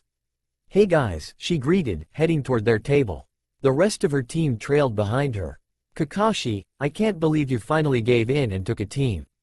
Hokage-sama has been asking you for what, 6 years now? Asuma teased good-naturedly. Ah well, this year is different, Kakashi replied, eye crinkling in a smile as he ushered his team into the seats at the adjacent table. Sasuke-kun, you're welcome to sit with me, Ino simpered. She seemed blissfully unaware that there were no empty seats next to her. As usual, her eyes glossed right over Naruto as she switched from batting her eyelashes at Sasuke to glaring at Sakura. Leave him alone, Ino Buddha, Sakura spat, quickly sitting next to the silent Uchiha. Naruto rolled her eyes at their territorial behavior and took her seat, twisting around to face her school friends. Shikamaru and Choji had always been kind to her, even if they had never been able to hang out after school. Unlike most of her classmates, they had both recognized her gender right from the start. I'm glad you guys passed the second test, she said, genuinely happy for them. It was troublesome for sure, but not very difficult, Shikamaru drawled. Frankly, I'm surprised you managed to work together with those two. Naruto chuckled lightly. You know, it wasn't quite as hard as I thought it would be to convince them to work with me. Sakura responds really well to logic and Sasuke to action. Forced it on him, did you? Shikamaru asked wryly. You know me so well, Naruto said with a smile. But honestly, it was actually Sakura's idea to jump in without telling him. She's always been smart, Choji added after swallowing a bite of food. He laid out a generous amount of meat on the grill to cook. Naruto hummed thoughtfully. As long as she is thinking clearly, anyway. She gestured toward the other girls, who were leaning aggressively in each other's space and arguing loudly over something to do with Sasuke. The rest of lunch was a noisy affair. Naruto chatted happily with Shikamaru and Choji, the two Junin conversed casually, Ino and Sakura continued to fight over Sasuke, who attempted to ignore every single one of them. We're going to go get our first mission, Naruto shared excitedly as the last plates were cleared. Ah, Asuma cut in before any of his genin could respond, that's our cue to get back to work. We've done a couple missions already, he explained to Kakashi as he quickly ushered his team out of the booth and through the restaurant. What in the world was that about? Sakura asked, confused by the abrupt exit. Yeah, he didn't even let me say goodbye to Shika and Choji. Naruto protested, crossing her arms over her chest.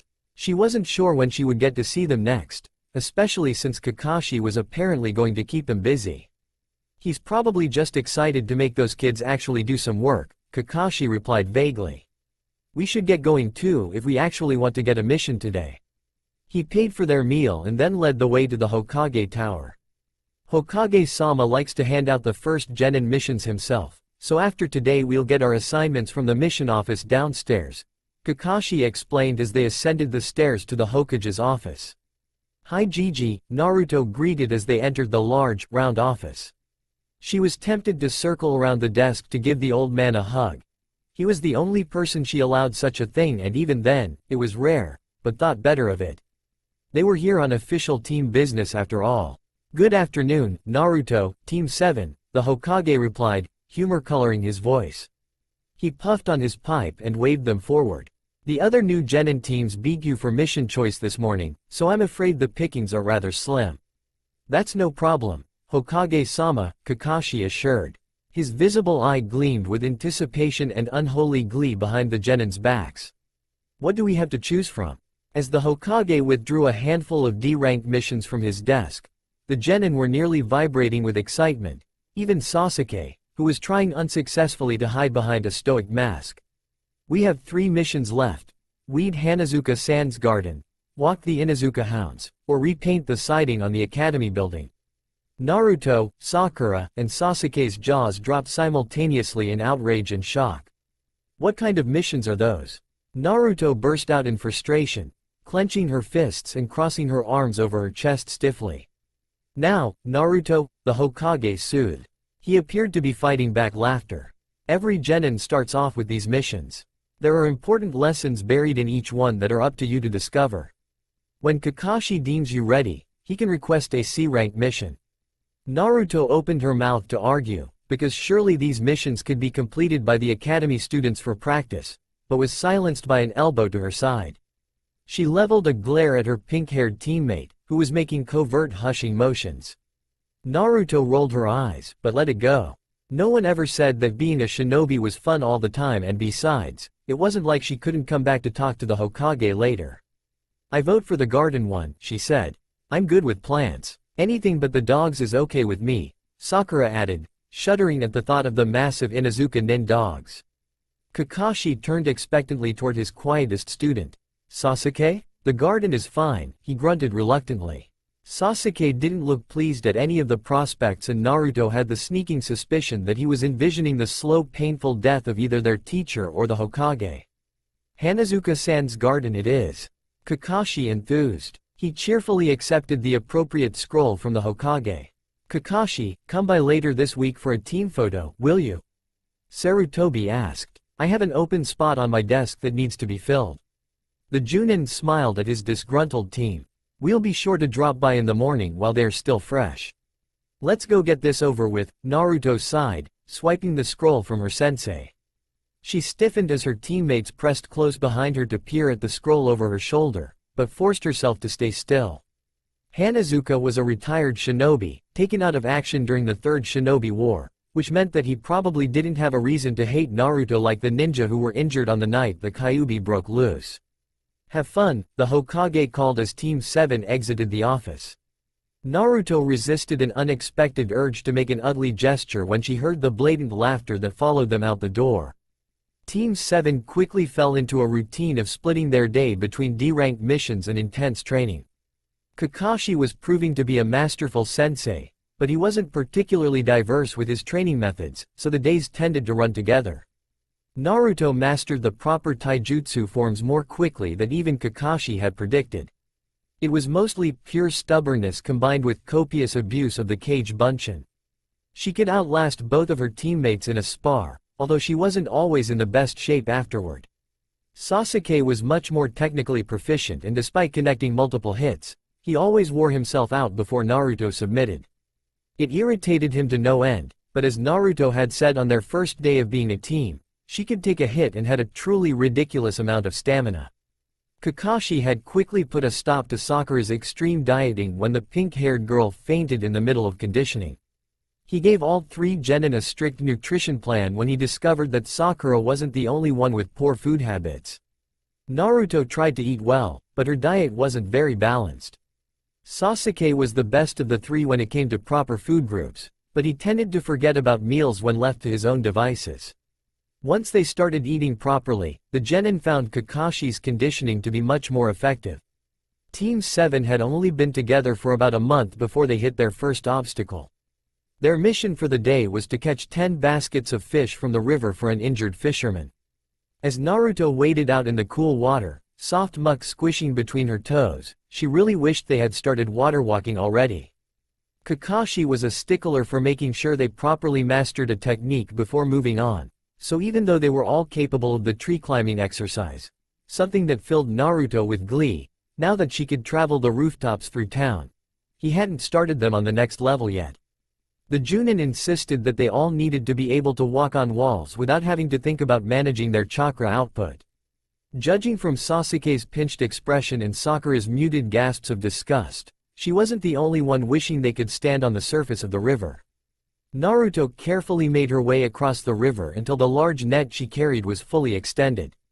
They had decided that Naruto and Sasuke would be responsible for keeping the net secure and pulling it back in, and Sakura would make sure that the net enclosed properly and divvy the fish out among the baskets. Since it was breeding season, there were copious amounts of fish swimming through the river, and the genin hoped that it wouldn't take too long to fill the request. "Sakura, are there enough fish to come back in yet?" Naruto called. She was starting to sink into the silt and the water lapped at her chin. "Only if you want to stretch the net back out again," the pink-haired girl yelled back after checking the status of the net. "That's fine by me," Naruto replied. "If I have to start treading water, we're going to be in trouble." Under Sakura's guidance, Naruto slowly crossed back over to the other side of the river, keeping a death grip on the woven net. As she got closer to Sasuke, she could feel the fish fighting against the pull of the net and her fingers ached with the strain of holding onto the rough rope. By the time she and Sasuke were on the riverbank, Naruto was panting. The net was probably only half full, but the collective strength of the fish was surprising. Sakura waded toward the middle of the net and started scooping fish into the large baskets. She was taking forever. "Wouldn't it be a lot faster if I made a few clones?" Naruto grumbled, looping the net over her arm tightly so she could shake out her other hand. "No shadow clones for D ranks, Naruto," Kakashi reminded. He was lounging in the shade of a tree, nose stuck in his favorite book. Naruto sighed and resigned herself to hours more of squishing through the mud and straining against the net. At least the water was cool. "That was terrible," Sakura complained as she collapsed onto her knees after finishing the last basket of fish. Naruto helped Sasuke release the leftover fish and then draw the net back up onto shore. "Oh please, you had the easiest job," she muttered. Sasuke grunted in agreement, frowning at his stiff, chafed fingers. "I can't help it that I wasn't strong enough to hold the net," Sakura protested. She brushed ineffectively at the shimmering scales liberally decorating her clothing and hair. "I'm going to need to take a bath for a week to get this fish smell out." Naruto untied the knot of her sash with shaking fingers. Her tunic felt like it had absorbed an outrageous amount of water. She dropped the sash on the ground and slipped off her shirt, leaving her just in her under armor. As she started to wring the water out of her clothing, Sakura suddenly shrieked, startling her badly. "You're a girl?" The pink-haired girl had gotten to her feet and was staring in horror at Naruto. "Yes?" Naruto drawled uncertainly. She had thought by now that Sakura must have noticed, given the fact that she always used the girls' toilet. Sakura's face twisted as she vacillated between rage and disbelief. "Why have you been hiding it? Just what are you up to?" Naruto's brow furrowed. "I haven't been. I can't believe I actually—" The other girl trailed off, clenching her fists angrily. She pressed her lips together tightly and stormed off without another word. As Sakura passed by with her head turned away, Naruto reached out cautiously. "Sakura, wait, I promise, I wasn't hiding anything." Her heart beat wildly in her chest and Naruto felt a sickly chill spread through her veins. The pink-haired girl slapped away Naruto's outstretched hand and leveled a venomous look at her. "Don't touch me, you freak." Naruto cradled her hand to her chest and watched Sakura disappear with wide eyes. She sank to her knees on the soft ground. Her breath was coming too fast and even though her body felt cold, her eyes were burning. Naruto didn't know what to do. A soft touch on her shoulder startled her out of her downward spiraling thoughts. Naruto jerked away violently and fell to the side, catching herself with one hand planted firmly on the ground. She looked up at Kakashi, who was standing over her with a sympathetic frown. Sakura reacted poorly, the Junin said softly. "Don't take her words to heart. I'll talk to her." Sasuke had approached her as well and stood slightly behind their sensei. His expression had darkened and he still stared in the direction Sakura had fled as if he could still see her. You knew?" Naruto asked, suddenly feeling exposed in just her undergear. She shakily wrapped her still sodden top around her torso. Kakashi crouched to her eye level and smiled. "I knew you were a girl before you were born," he replied. "Even if I hadn't, I can tell just by looking at you." Naruto wasn't particularly surprised that Kakashi knew her gender. He was the sensei, meaning it was his duty to know these sort of things, and he had said he was a friend of her parents. She shifted her gaze to Sasuke, whose dark eyes settled on her briefly. "I'm not blind," he said shortly. "People are idiots. Sakura is an idiot. I think I'm going to go home," Naruto muttered, suddenly feeling numb. She pushed to her feet, grabbing her fallen sash off the ground and tying it snugly around her waist. "Be here at 9 tomorrow," Kakashi instructed, visible eye watching her expectantly. "Don't let her sink you back into that hole," he added softly. "Yes, sensei," she replied, her shoulders slumping slightly. Naruto had been in a bad place when Kakashi, as an ANBU, had dragged her back from beyond the village walls. It took a lot of kindness and patience from the Hokage for her to start trusting again. She had learned from a young age to be discerning about who she let in past her defenses and Sakura's harsh words were a huge blow. In her days, Naruto forgot to use the rooftops to head home, meandering instead through the streets. The villagers' usual hostility hit her harder than usual, it was like they could sense her vulnerability. By the time she was safe inside her apartment, Naruto was pale and withdrawn. She shed her damp clothing and took a warm shower, which heated her chilled skin but couldn't reach the ice that seemed to have replaced her blood. Naruto looked at herself intently in the mirror, wondering what it was that made it difficult for people to see her gender. Her eyes were heavily dilated, leaving only a minuscule ring of blue around her swollen pupils. Naruto didn't think she looked like a boy. She had thick golden eyelashes and a soft mouth. Her bone structure was slightly obscured by baby fat, but she had high cheekbones and a narrow jaw. She never bothered with makeup and didn't do much to her hair, but she couldn't see whatever it was that fooled people. Naruto turned away from the mirror and got dressed into something warm and comfortable. She crawled into her bed and pulled the blanket up over her head. Exhaustion pressed down upon her and she closed her suddenly aching eyes. Dimly, Naruto knew that she should go find someone to keep her company, but she found that she just didn't care. All she wanted to do was sleep. It was 9 o'clock on the dot when Kakashi let himself into Naruto's apartment and pulled away her blankets. "Naruto, you need to get up now," the Junin said, reaching out to shake the blonde's shoulder. He withdrew his hand only when she peered up at him. "Sensei, I don't feel like training today," Naruto sighed, closing her eyes again and curling into a ball with her back to her teacher.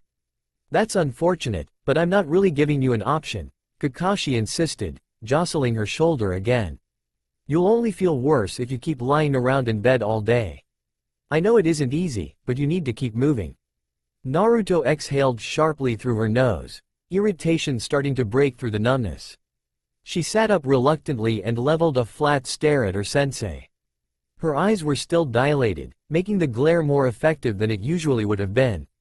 However, Kakashi didn't budge. "You're going to get dressed, have a bit of breakfast, and then come meet me outside. I'll give you 10 minutes before I come back in, and then you'll have to train no matter what you're wearing."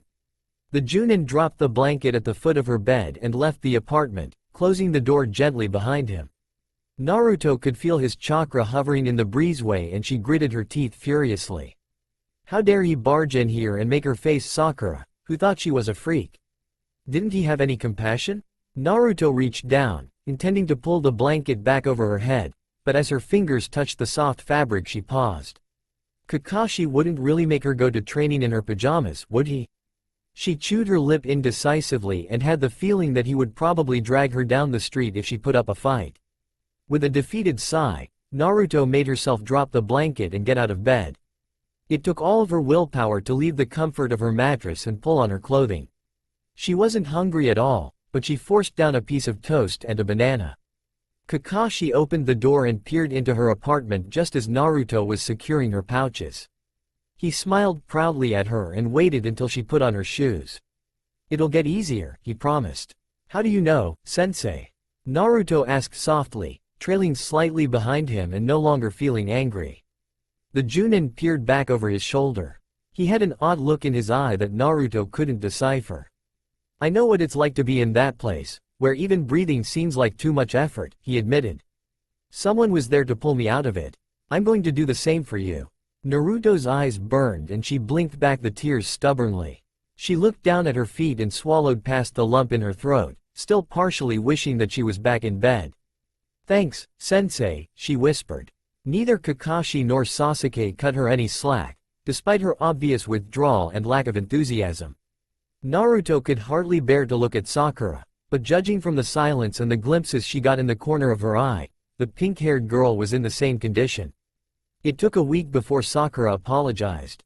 Ever since the disastrous fishing mission, Kakashi and Sasuke had taken turns collecting Naruto at her apartment. Exactly 1 week later, Naruto answered her door and felt the bottom of her stomach drop at the sight of Sakura on her doorstep. The kunoichi was a mess. Her usually neat hair was limp and stringy and her eyes were swollen and red. She twisted her fingers together relentlessly and a livid bruise was blooming across her jawbone. "Hi, Naruto," she said softly. Can I come in, please?" Naruto swallowed reflexively, wishing she was anywhere else in the world right now. Hope fluttered in her chest and she squashed it ruthlessly, not wanting to get burned twice. She nodded and stepped out of the way, allowing Sakura to enter her apartment. Naruto waited silently, simultaneously speechless and vindictively wanting to make this as difficult as possible for the other girl. "What I said was unforgivable," Sakura started. As she spoke her words came faster and faster until they were practically spilling out of her. "I panicked. I always thought you were a boy and when I started to get to know you better, I saw how sweet you are. And you have no self-confidence at all and I wanted to make you realize that you deserve better than how people treat you and then I noticed how good-looking you are and I started to like you. I mean, like you. So when I saw that you were actually a girl, I panicked, because girls aren't supposed to like other girls, and I took it out on you." Naruto's jaw dropped in shock somewhere around the middle of Sakura's rushed explanation. The pink-haired girl's face was as bright as her hair with embarrassment. "If I were you, I don't know that I could ever forgive me for treating you the way I have and it's taken me so long to come talk to you because even though I know it's wrong for girls to like other girls and I'm the freak, not you, I still think you're so nice and you're really pretty and I just didn't know what to do," Sakura blurted out, twisting her hands in a way that Naruto knew had to be painful. I'm so sorry." Tears started dripping from Sakura's jade-green eyes and she looked so genuinely regretful and confused that Naruto felt the cold that had lodged in her chest for the past 7 days melt away. She reached out and stopped the other girl's viciously twisting fingers. Naruto ignored the uncomfortable sensation of touching someone else and waited until Sakura met her eyes before she pulled back. I've been thinking a lot for the past week, and I wasn't sure if I would forgive you even if you did apologize, she said, choosing her words carefully. You really hurt me, Sakura. It took a lot of effort for me to open up to you guys and you trampled all over my trust. Sakura sniffed loudly and brought up a reddened hand to scrub at the tears running down her cheeks. I understand, she choked out and started to turn towards the door. I didn't say that I wouldn't forgive you, Naruto spoke quickly. It's going to take some time, but I really want to be friends with you again. The pink-haired girl turned back, looking shocked. I don't really know what it means to, like someone, Naruto continued, feeling her cheeks heat. But I do know that I want to know you better and become closer to the whole team. So, she took a deep breath and let it out shakily. So I forgive you. Just don't do this again. I can't take a second betrayal like that. Sakura let out a sob. Thank you so much.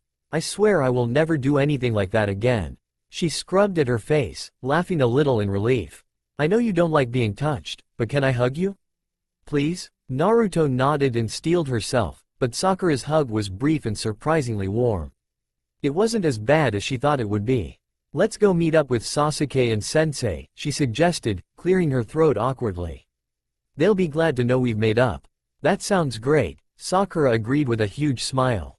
Hey, Sakura? Yes, Naruto? How'd you get that bruise on your face? Sasuke-kun and I had a huge fight yesterday. Did you get him back? I gave him a black eye. Naruto burst out laughing and she knew, even though it would take a little time, she and Sakura would be just fine. Naruto stood uncertainly in front of the apartment door. Now that she was here, she was starting to have second thoughts. It was Team 7's rest day, which Kakashi insisted on to give their muscles and chakra a chance to recover, and Naruto needed some guidance. Kakashi had said that if any of them needed anything, his door was always open, but she wasn't sure if she should bother him. The Hokage was in consecutive meetings all day, so her usual source of advice was out. As she stood deliberating on the doorstep, the choice was taken away from her when the door opened, revealing Kakashi looking at her in surprise. Naruto, what can I do for you? He asked with a gentle smile. She stared at him for a moment. It was surreal seeing him off duty. The Junin was still sporting his face mask, but instead of his usual long-sleeved top and Junin vest he was wearing a form-fitting sleeveless shirt that looked like it was connected to the mask. He had a tattoo on his shoulder that Naruto knew was from his time as an ANBU, having seen them before while in the Hokage Tower. The most shocking thing, however, was the absence of his Hite 8, leaving his left eye exposed. The eye was closed and bisected vertically with a long, old scar. Naruto wondered when and how the injury had happened. He must not be able to see out of it for him to keep it covered all the time. Naruto shook herself, remembering that staring was considered rude. There was something I wanted to talk about, she muttered. Kakashi looked down at her seriously for a moment before relaxing and stepping out of the way. Please come in. Would you like some tea? Yes, please, Naruto replied, looking curiously around the Junin's home. It was small and the layout was similar to her apartment. There was one main room with a kitchenette and a door leading to what she assumed was the bathroom. The bed was unmade and books and scrolls were piled haphazardly on the table next to it. Take a seat, Kakashi said, gesturing toward the low table separating the kitchen from the bedroom area. Naruto left her shoes by the door and sat on one of the cushions around the table, tucking her feet under her. There were more scrolls spread across the surface of the table and a notebook covered liberally with writing. The Junin grabbed a long-sleeved shirt from the top of his dresser and slipped it over his head before padding into the kitchenette. He filled a kettle with water and set it on the stove. Is green tea okay? He asked, peering over his shoulder at her. Oh yes, I like green tea. Naruto wondered why he put on the other top and if maybe he felt as awkward about the situation as she did. She was surprisingly glad that he was wearing closer to his usual outfit. It had thrown her off balance to see him looking so relaxed. While he was busy making tea, she glanced at the books and scrolls on the table. I was doing a little planning ahead, Kakashi explained when he noticed where her attention had fallen. For us? Naruto asked, reading the closest scroll to her. It was full of stealth techniques. Don't you know all this stuff already, sensei? Kakashi hummed in agreement. Sure I do, but I've never had to teach any of this to genin before. You three learn things very differently from each other and from how I learned. so I have to make sure that I can teach in a way for you all to understand. Oh, she said, feeling even more unbalanced. She hadn't realized that Kakashi put so much work into deciding how to train them. He was always so confident and knowledgeable that she assumed that he just knew everything. It's pretty hard being a sensei, isn't it? The kettle whistled and Kakashi poured the steaming water into the teapot. Can you push all that over to one side? Yes, sensei. Naruto carefully piled everything together on one side of the table, clearing space for the tea tray that the Junin set down on the table. He sat on the cushion to her left and crossed his legs on the cushion.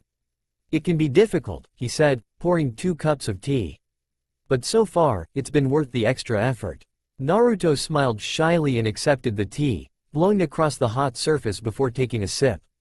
Now, what did you want to talk about? Kakashi loosely wrapped his hands around his cup but didn't drink from it. She reddened, feeling unprepared for this conversation and wishing that the Hokage had been available. Somehow, it seemed a lot more embarrassing talking to Kakashi about this. Well, she hesitated and then decided to plunge ahead. Can 2 girls like each other? Kakashi stared at her incredulously before closing his right eye and bringing up a hand to pinch the bridge of his nose. He sighed softly and lowered his hand, opening his eye to look at her calmly. What brought this on? Naruto felt the heat in her cheeks spread to her entire face and knew that she was probably the color of a tomato. It was something Sakura said, she explained in a tiny voice. She said that it wasn't okay for girls to like other girls, but I don't understand why. If you like someone, does it really matter what gender they are? The Junin rubbed his jaw thoughtfully. Well, most people would tell you that it does matter. It's traditional for a man and a woman to be together. He cleared his throat and Naruto could have sworn there was a tinge of red just above the edge of his mask. However, there are a lot of people who are attracted to the same gender. It may not be the most common relationship, but it isn't forbidden or anything. Then why would Sakura say it wasn't okay? Naruto asked with a frown.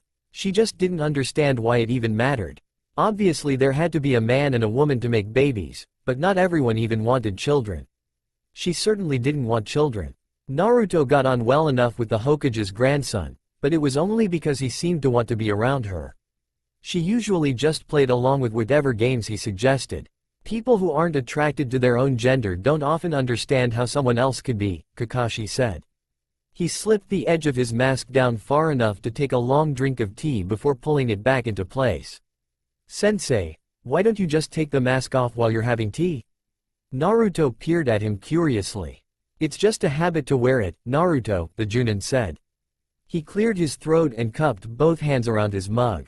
Anyway, when people don't understand something, they can be cruel. You know that better than most. Naruto's shoulders hunched slightly and she looked down at her teacup. She ran a fingertip along the rim. Yeah, I do know. I just don't really understand, she sighed.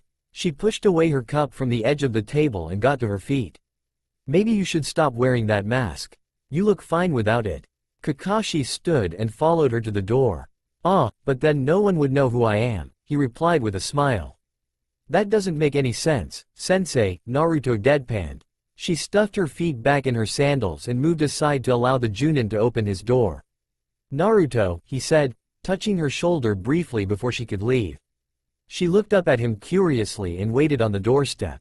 If you find yourself attracted to another girl, Kakashi paused, looking slightly pained, it's okay, you know. There's nothing wrong with it.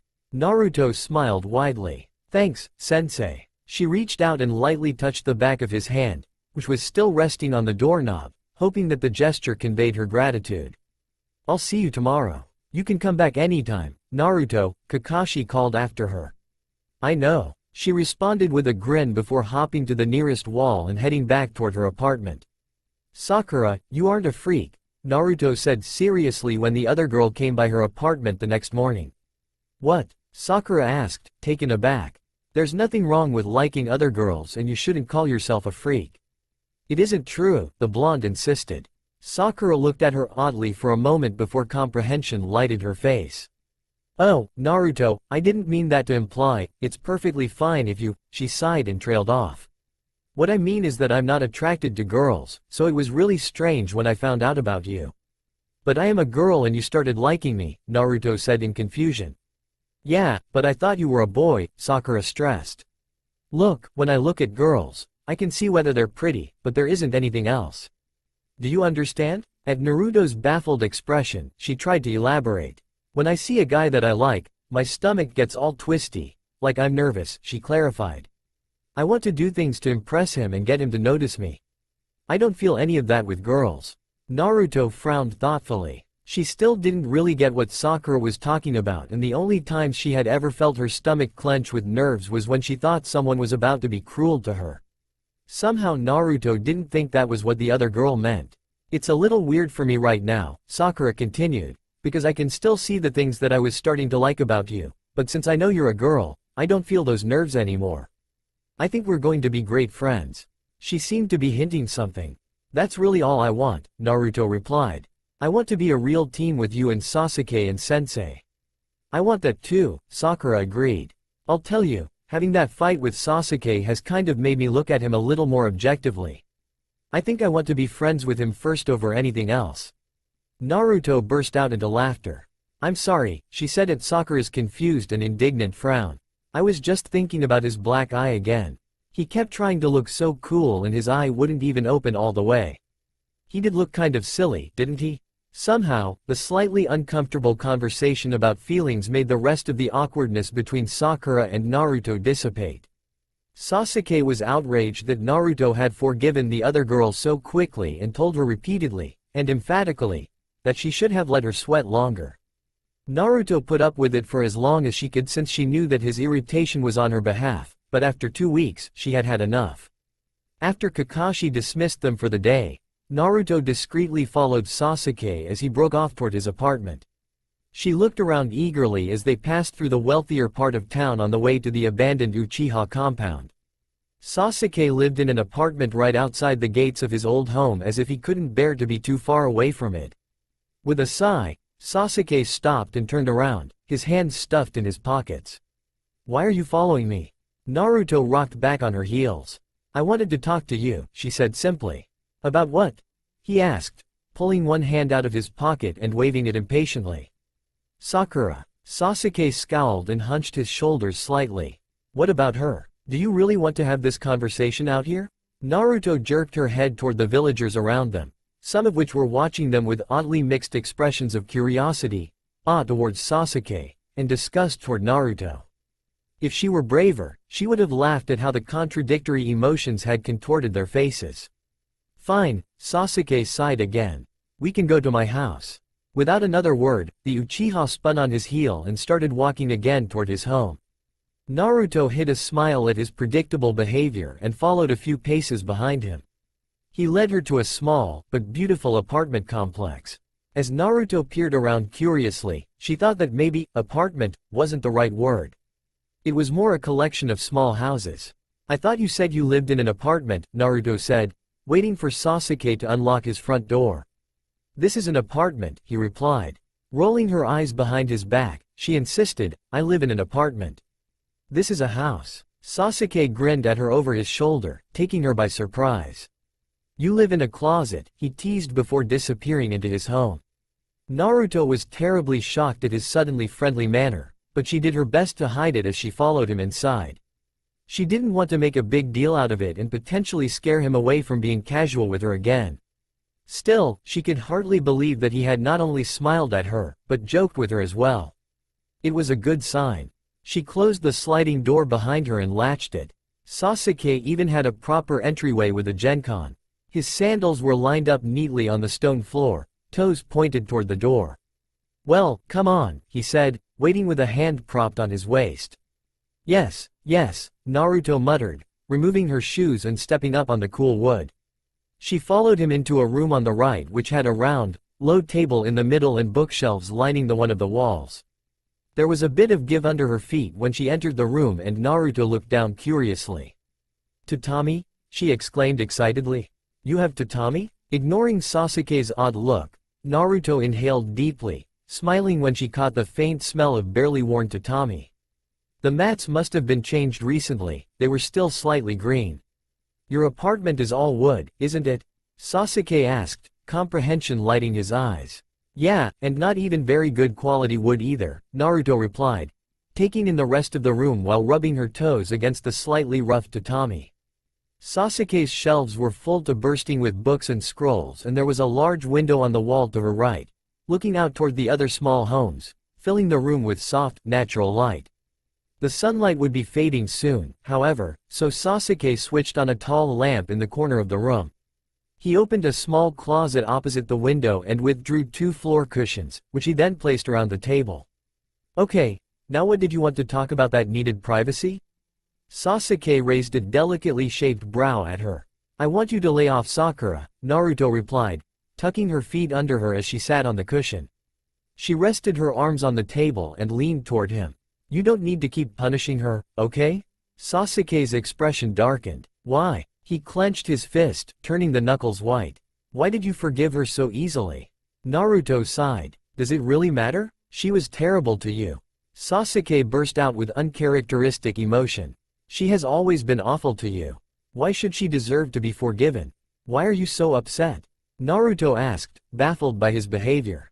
"I'm the one she hurt, not you." The dark-haired boy leaned forward and gripped Naruto's hand tightly. "You can't let her take advantage of you," he said, his eyes wild. "You're too nice, Naruto. People treat you like shit and you keep forgiving them. How do you know Sakura won't do something like this again?" Naruto stared at Sasuke in shock. He looked so unbalanced and his grip was hard and making her uncomfortable. She tugged at her hand, but he wouldn't let go. "Sasuke, you're kind of scaring me," she said quietly.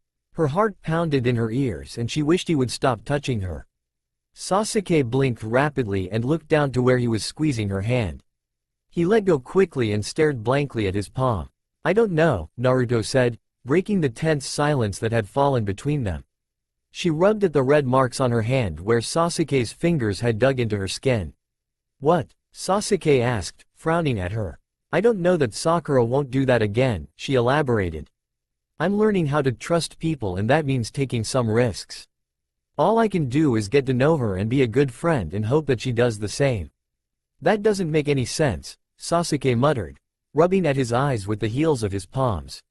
"What's the point? Why risk getting hurt?" Naruto wasn't sure that he was even talking about Sakura anymore, but she felt that she needed to answer.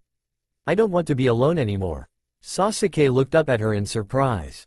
"I've been alone my entire life," Naruto said, tucking her hands in her lap, "and I don't want to be alone anymore. I would rather risk getting hurt than have to live in a village that hates me with no one to ease that pain." She glanced out the window at the steadily darkening sky. "Look, you need to let this go. About Sakura. She's apologized and I forgave her. We're never going to be able to work as a team if we can't learn to trust each other. Sensei said that a team that doesn't trust is going to get killed." Sasuke snorted abruptly. "He's crazy about teamwork, isn't he?" "Yeah," Naruto agreed with a small smile. Some of the wildness had left Sasuke's eyes and his posture was more relaxed. "I think something terrible happened to his team. Maybe." He sighed and rubbed his forehead. "I'll stop ignoring Sakura. You're right that we haven't been working together well. Kakashi will never let us take a C rank if we don't shape up." It wasn't the best motivation, Naruto thought, but she would take anything if it meant that Sasuke would finally loosen up and stop glaring at Sakura. She looked out the window again and frowned when she saw how dark it had gotten. Naruto hated walking through the village at night. People were always more willing to lash out at her if they thought they wouldn't be seen. At least she could take the roofs once she got away from Sasuke's neighborhood. "I should probably head home," she said, rising to her feet. "Thanks for the talk." Sasuke replied shortly, walking her back to the entrance. "Naruto, maybe you're right about trusting each other, but be careful," he warned. "You never know if someone's showing you their true face." Naruto looked up at him from the recessed Genkan where she had stepped back into her sandals. She was suddenly reminded of what he said right after they had officially become genin. "My brother was my hero. I wanted to be like him. He went crazy and killed everyone." A chill shuddered along her spine. The months passed quickly for Team 7. Naruto and Sakura had become extremely close and Sasuke was finally starting to open up to both of them. He still refused to speak of his past or of anything particularly personal, but he smiled and laughed more, and made an effort to stick around after they were dismissed for the day. Things were looking up for Naruto, although she could still feel that dark pit of despair lurking under the surface of her happiness. It was difficult not to fall back into it, especially when she had a particularly unpleasant experience out in the village.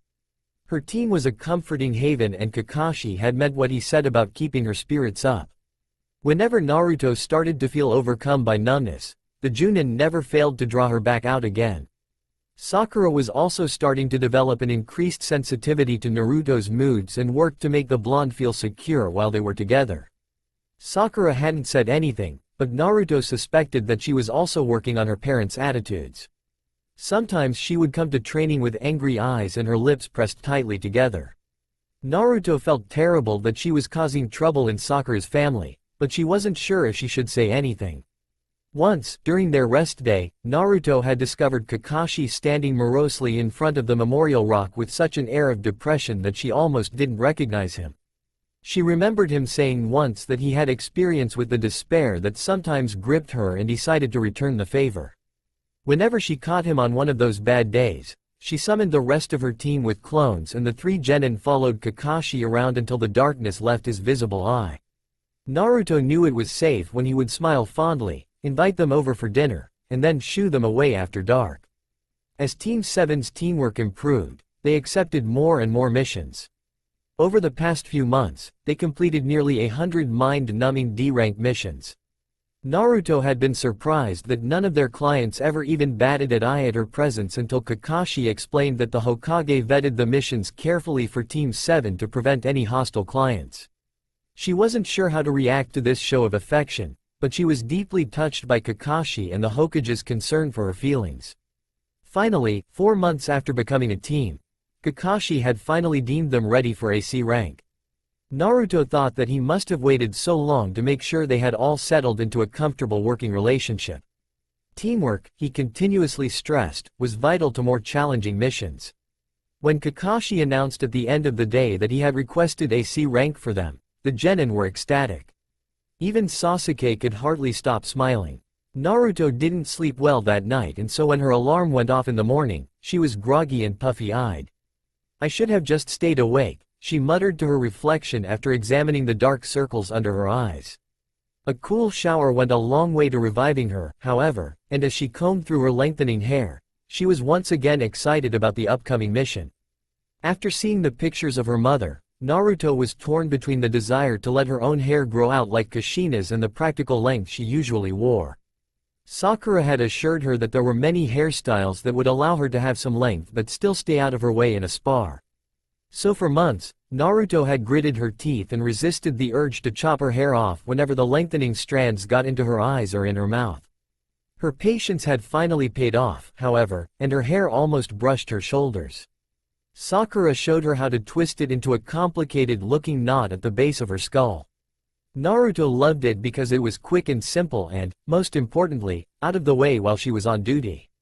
She kept her bangs short and swept to the side to expose the Konoha leaf on her forehead protector. Leaving her hair down to dry, Naruto donned a full body, long-sleeved under armor and dressed in a light gray sleeveless kimono-styled top tied with a black belt and a pair of dark orange cropped pants. She ended up falling in love with the outfit that the Hokage gave her and bought several more sets in varying colors. Naruto also pulled on a pair of black fingerless gloves that extended to her elbows.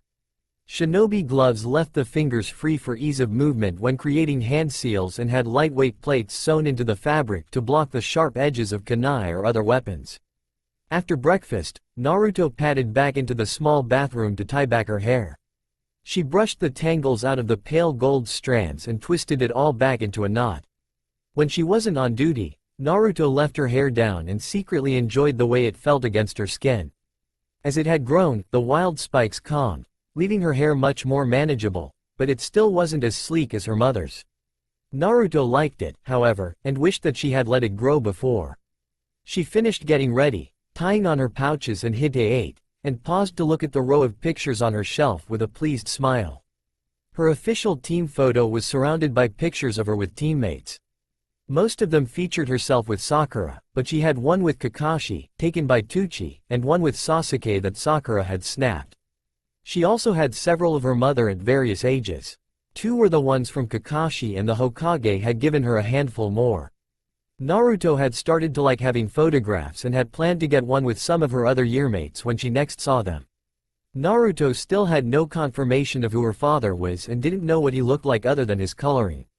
The Hokage promised that he would tell her after she made Chunin. She thought that her father must have been very important for there to be such high security around his identity, but didn't understand the point of telling her about Kushina and not him. Surely there were people that knew who Kushina had married? Kakashi obviously knew who both of her parents were, and Naruto thought that her academy peers' parents were all about the right age to be classmates with them. It didn't feel like much of a secret, but the Hokage refused to budge. Given all the secrecy and Kakashi's vague comments, Naruto had a suspicion about her father's identity. She wasn't sure how she felt about it, considering his part in unintentionally making her life miserable, but she decided that there was no reason to start worrying about it until she knew for sure. After all, the Yondaime couldn't be the only blonde, blue-eyed Konoha shinobi who made enemies during the war. Locking her apartment behind her, Naruto hopped up to the railing and scaled the side of her building. Once on the roof, she shielded her eyes against the rising sun. They were to meet directly at the mission room this morning to get their C rank instead of the usual spot at the bridge leading to the training field. With a wide grin, Naruto leapt from her apartment building, landing lightly on the neighboring roof, and took off at an easy run toward the Hokage Tower. It took only a few minutes to get there since she could avoid the winding streets and travel nearly as the bird flies. Naruto would never get tired of being able to run along the roofs, away from the prying eyes of the villagers. She dropped down by the entrance to the tower, badly startling Sakura, who had been waiting with a bored expression on her face. "Naruto, you scared me to death," Sakura scolded, mock-punching her in the shoulder. "Sorry, Sakura," Naruto said with an unrepentant grin. "I'm surprised Sasuke didn't get here first. He seemed really pumped yesterday about getting a C rank." Sakura rolled her eyes. "I'm not sure how you could tell he was excited, Naruto. He always looks like he's scowling to me." Naruto smothered a laugh. "That's just because you haven't learned to decipher the grunts yet." "Ha ha," Sakura replied sarcastically, crossing her arms over her chest. "Were you able to manage that earth jutsu you were working on?" Naruto asked, leaning against the side of the tower. Sakura grinned. "I did. I can't wait to surprise Sasuke with it in our next spar." "You're evil," Naruto said with a huff of laughter. Sakura had shown a surprising talent for ninjutsu during the last couple months. Due to her near-perfect chakra control and small reserves, Kakashi had been sure that Sakura would be best suited for genjutsu and medical techniques. However, every time he taught the team a new jutsu, Sakura was the first to perfect it. While she would most likely never be able to perform chakra draining in ranks, her ability to so efficiently allocate her chakra allowed her more jutsu than someone with her reserves would normally be capable. She was also interested in learning more genjutsu, after successfully disrupting Kakashi's attention during their second genin exam. It had been a heady feeling for her to have power over such a talented shinobi. Naruto, on the other hand, had absolutely no talent at genjutsu thanks to her massive chakra reserves. Genjutsu was all about subtlety, and Naruto had never been subtle with her chakra. Sakura's ability to cast all kinds of genjutsu on her had greatly leveled the playing field between them during spars. Naruto was also forbidden from using medical jutsu because of her unique chakra. After she had exploded 4 fish, Kakashi figured out what was happening and explained the reason privately to her. The Kyuubi's seal was designed to constantly draw on the Bijuu's chakra and mix it with her own. This meant that any jutsu she performed also contained trace amounts of the Kyuubi's chakra, which was poisonous to anyone other than herself. Kakashi assured her that there was probably a way to separate out her chakras, but it was beyond his capacity. He just didn't have the control for such a delicate task. Sakura's disinterest in Naruto's ban had left Sasuke to learn medical jutsu, as Kakashi insisted that someone on the team needed the ability. The Uchiha proved surprisingly adept at the techniques. His sharp eyes allowed him to diagnose quickly, and even without the Sharingan, he seemed to have a knack for directing the flow of soft green healing chakra to where it was most needed. Sasuke wasn't particularly happy about being the team medic, and Naruto had caught him trying to find a way to use some of the techniques offensively when he thought Kakashi wasn't looking. The chakra scalpel was the most versatile choice, given its ability to cut through muscle and tissue like a hot knife through butter. but because it had a limited range it required a very thorough knowledge of anatomy to do any real damage. Whenever Naruto spotted Sasuke deep into an anatomy book, a cold shiver crept along her spine. She had a bad feeling about him using healing chakra in such a way, but wasn't sure how to talk to him about it. "What kind of mission do you think we're getting?" Naruto asked, breaking the comfortable silence that had fallen between them. She crossed her arms over her chest, keeping her eyes peeled for the rest of their team. Sakura hummed thoughtfully. "I don't know, maybe an escort or message delivery? We'll probably get to leave the village, whatever it is. From what I read, most C ranks are requested by people outside Konoha." "That would be great," Naruto sighed. "I've only ever been out of the village once and I didn't exactly have time to enjoy it." "Really?" Sakura asked with a frown. "What about the field trips at school? I know there was at least one that went to Tanzaku-gai to see the castle." "No parents to sign the permission slip, remember?" Sakura grimaced. She was finally starting to realize just how much she took her parents for granted.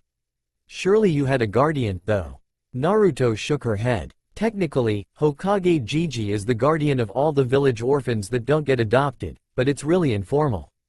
The village council decided that he could allow us entry into the academy, but not perform any other traditional guardian duties." "That doesn't make any sense," Sakura muttered. "Wouldn't they want the students to be able to go on those trips? They were usually quite educational." "I don't know. I've never understood what they're up to," Naruto replied vaguely. It was true that at the time, she had no clue why the Hokage couldn't sign her forms, but now she was sure that the council didn't want her leaving the village because of the Kyuubi. She felt a little bad that the other orphans suffered just because the council wanted to be sneaky. Sakura glanced at her with one of her strangely piercing looks, as if she were trying to see right through her. Naruto tried her best to keep a straight face. She and Sakura had become close, but she just wasn't ready to disclose her greatest secret. Even she wasn't entirely sure how she felt about it. To her relief, Sasuke finally joined them. He strolled up the main street toward the tower, hands stuffed in the pockets of his white shorts. Naruto never understood why he insisted on wearing white. It seemed a highly impractical color for a shinobi. "Hey Sasuke," she greeted, ignoring Sakura's disappointed expression. She would tell the other girl eventually. "Just not today." "Good morning," Sakura said. She turned toward the Uchiha and smiled. "Morning," Sasuke replied, the corner of his mouth turning upward at the sight of them. Naruto had been doing her best to overcome her own social discomfort to pull Sasuke out of his stoic bubble. He had gotten a little better, although he sometimes got that same crazed light in his eyes that made Naruto's blood chill, and he still preferred to keep to himself. Sometimes, out of the corner of her eye, she would catch him staring at her with a strange, longing expression. His face always smoothed back out whenever she looked at him fully. It should have been creepy, but Naruto had the feeling that he wanted to be friends but was purposefully holding back for some reason. "What kind of mission do you think we'll get?" Naruto repeated to Sasuke, equally interested in hearing his opinion and in getting him to utter more than one word. But before he could respond, Kakashi showed up, only 3 minutes late. Naruto was always happy to see her sensei, but she couldn't help feel disappointed that he had interrupted Sasuke. "How nice to see your bright and eager faces," the Junin said dramatically. He smiled at them and reached out to ruffle Naruto's bangs. She batted his hand away and wrinkled her nose at him. "Come on," Sakura drawled. "I've been waiting forever. Can we go get our mission now?" Yes, Kakashi replied, gesturing for them to enter the tower ahead of him. "To the mission room, then." Naruto trailed behind Sakura into the mission room on the first floor. The desk was on rotation, so the shinobi handing out missions varied. Today there was a familiar face sitting behind the desk and Naruto smiled happily. "Hi Iruka-sensei," she said shyly. She hadn't seen much of Iruka in the months since she graduated, but she still had a soft spot for the academy teacher. "Naruto," Iruka called, smiling back at her. "You guys are awfully early. Here for a few D ranks? We have a C rank reserved, actually," Kakashi cut in, stepping up to the desk. "An escort mission, if I'm not mistaken." "I told you it'd be an escort," Sakura whispered, elbowing Naruto lightly in the ribs. "A C rank already? You three must be doing really well," Iruka praised. He dug through a small pile of scrolls on the table. "I've got it right here. You'll be escorting a bridge builder back to his home in Wave Country." He will be waiting for you at the East Gate at noon. He flipped through his notes on the available missions. The client's name is Tazuna. Kakashi accepted the proffered scroll and herded his team toward the exit.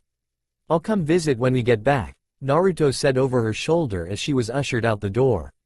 Be careful, Iruka called back, his voice tinged with concern. Keep an eye on each other. As soon as Team 7 left the tower, Kakashi pulled them aside. Okay, at a civilian pace, it should take about a week to get to Wave and another 3 days for us to get back on our own. Pack for 2 weeks to be safe, and remember, he added before dismissing them, only pack the necessities. You don't want to be weighed down by extra baggage. Make sure to be at the East Gate by 1:45. Sensei, how many rations should we bring? Naruto asked. She figured there would be plenty of game along the way, but it was standard for shinobi to bring ration bars on the off chance that there wasn't an opportunity to hunt or forage. Kakashi hummed thoughtfully. Just bring half a box, maybe. We'll have to stop to hunt for the client, but you could probably use a few bars to tide you over. My parents are going to freak out, Sakura groaned. I told them what kind of missions C ranks usually are, but I don't think they were expecting me to be gone for nearly 2 weeks. I just need to find someone to water my plants, Naruto said with a shrug. What about you, Sasuke? There's a cat, Sasuke replied, straightening from the slouched posture he had adopted while in thought. You have a cat? Sakura asked in surprise. Naruto normally would have agreed with the other girl's skepticism, as Sasuke didn't seem the type to have a pet, but she had noticed a small set of bowls set to the side of his porch while at his home. Sasuke reddened slightly. It's not really my cat, he defended. But it comes around often, so I keep food out for it. I'm sure it belongs to someone. You'd better put out some extra just in case, Naruto suggested. Sasuke nodded awkwardly, looking pointedly away from his teammates. And you three better get to it, Kakashi reminded, making a shoo-ing gesture. Oh, right, Naruto said. I'll see you guys later. The 3 genin split toward their respective homes to pack and for Sakura to break the news of the extended mission to her parents.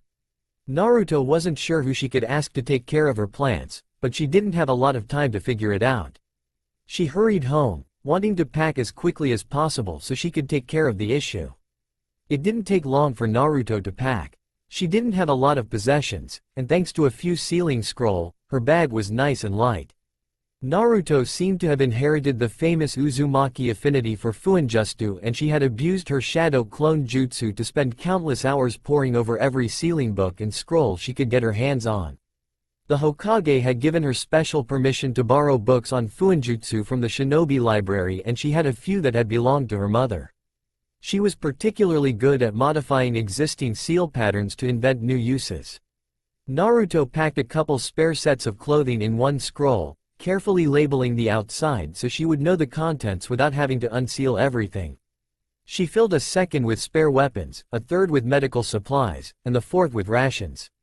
All of her gear could have fit in a single scroll, but Naruto thought it was easier to separate them out so she could find what she needed more quickly.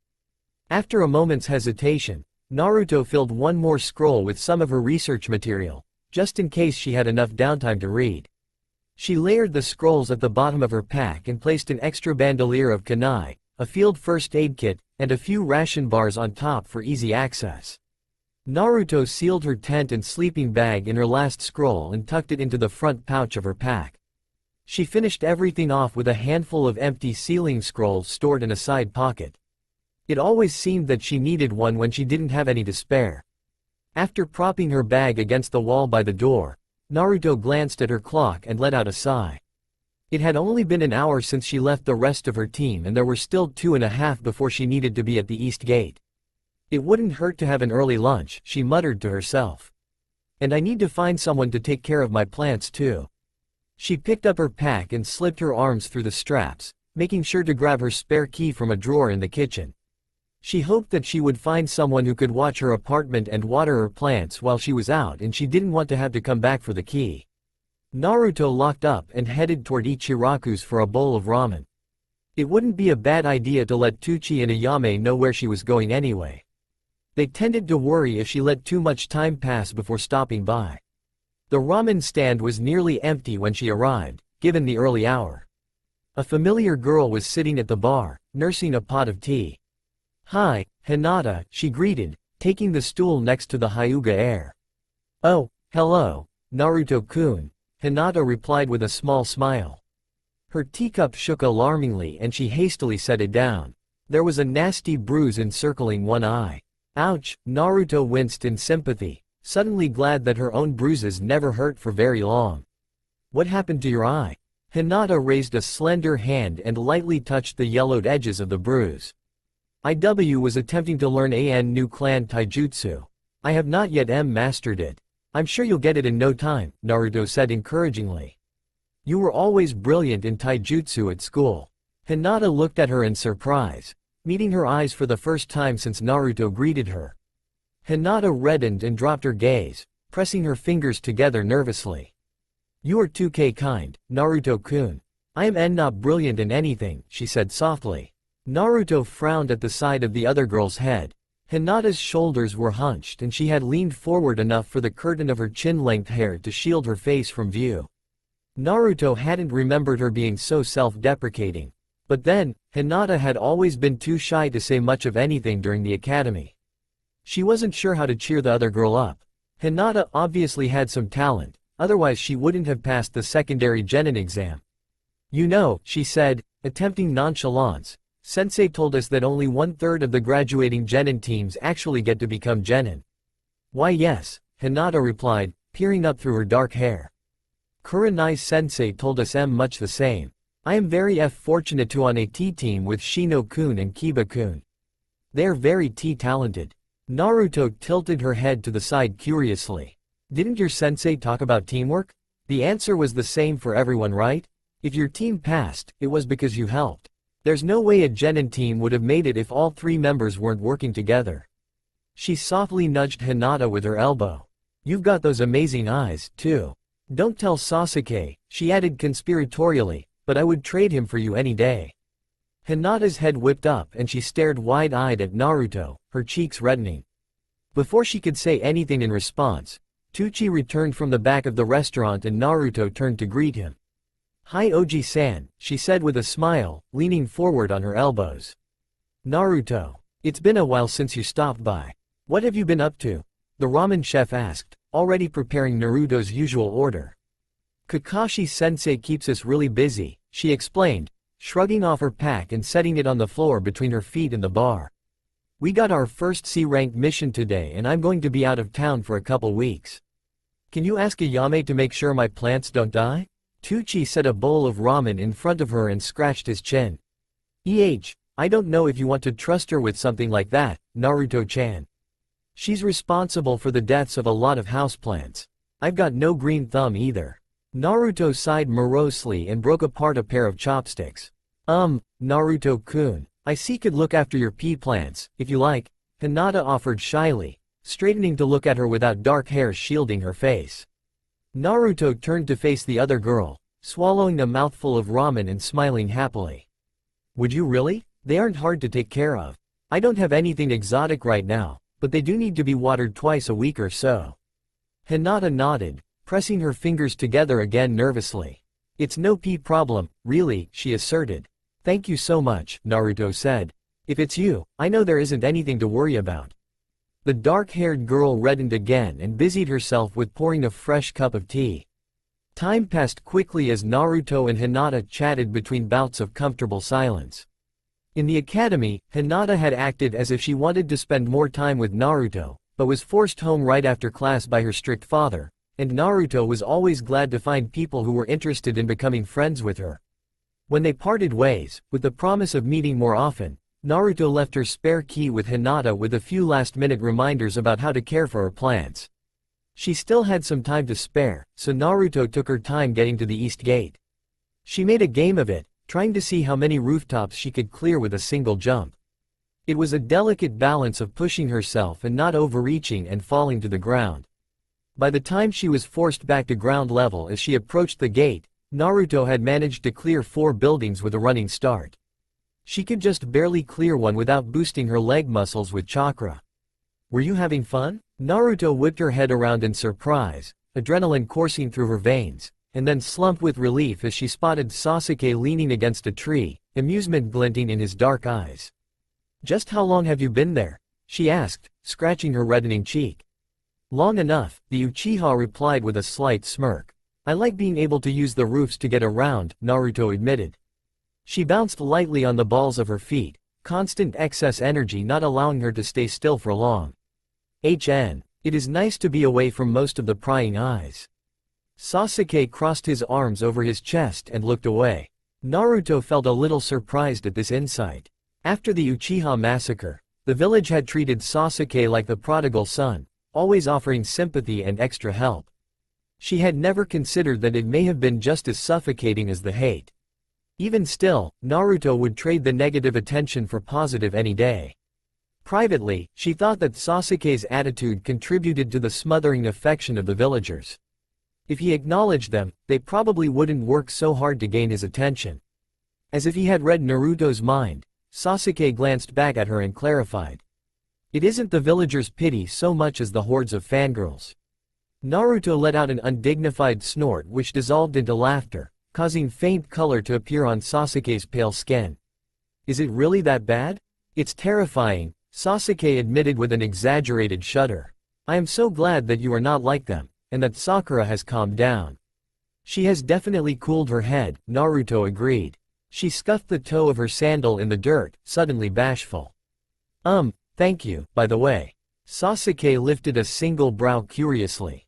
For what? Not mistaking me for a boy, she replied. Somehow, her gratitude had gone unspoken in the weeks since the revelation of her gender had temporarily upset the team's balance.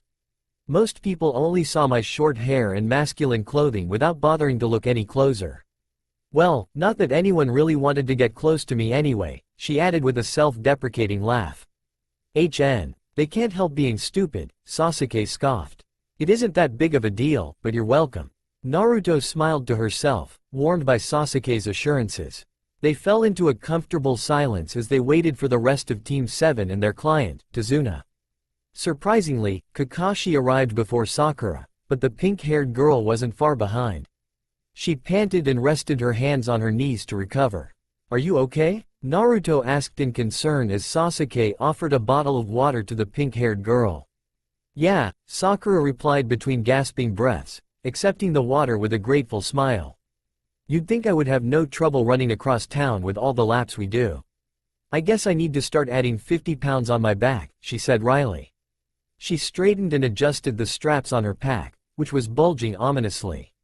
I seem to recall telling you to pack only the necessities, Kakashi said, blinking at the large backpack. I know, believe me, I tried, Sakura explained.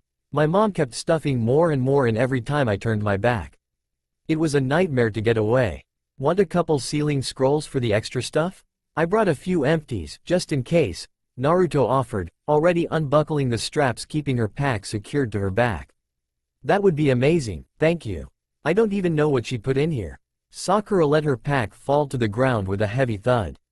She stretched her shoulders and back and let out a relieved sigh. By the time their client arrived, Naruto and Sakura had managed to seal away all kinds of superfluous supplies, including makeup, hair products, and clothing unsuitable for mission work, reducing Sakura's pack to a much more reasonable weight. This is the team that's supposed to protect me? Tazuna said scornfully. He was a large man who smelled strongly of alcohol. I feel like I should get my money back if I'm going to be stuck with a bunch of brats. Kakashi's visible eye narrowed minutely, but his students knew him well enough by now to notice the sign of irritation. Rest assured, my team is well equipped to handle a C-rank mission. And if anything unexpected were to occur, I am a Junin. Bah, if you say so, the bridge builder said with a shrug. But remember, I'm super important to Wave Country, so you kids better be prepared to protect me. Naruto instantly disliked the man, and judging from Sakura's distasteful expression and Sasuke's sneer, her teammates didn't think too highly of him either. Still, he was the client and right about needing to be protected. Naruto just hoped that he wouldn't be too obnoxious on the trip. The first couple days of the trek toward Wave Country were uneventful. Tazuna's pace felt unbearably slow to the shinobi, who were used to traveling at high speeds through the trees. The genin had taken to scouting ahead in turns, using the opportunity to both escape from the bridge builder's self-important comments and to burn some energy. Naruto, in particular, had been grateful that Kakashi agreed to the exercise. She had been feeling a little stir-crazy from the slow pace and lack of strenuous training. "Sensei, next time it's my turn. Can I take a moment to burn some chakra?" Naruto asked, clenching her fists to keep her hands from trembling. She dutifully ignored Tazuna's scoff and muttered remark about impatient brats, knowing that he had no clue how she felt.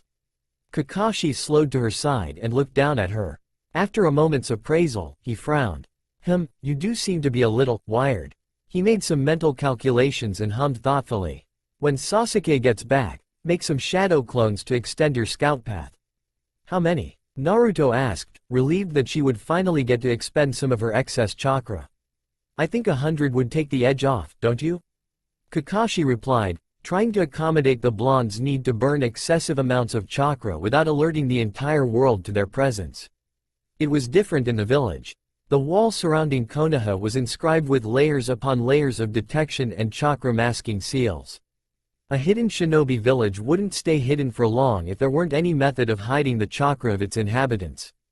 Kakashi glanced at their client, visible eye narrowing. He didn't trust Tazuna. The man was hiding something from them. Were this really just a simple C-rank mission, he may have considered letting Naruto cut loose.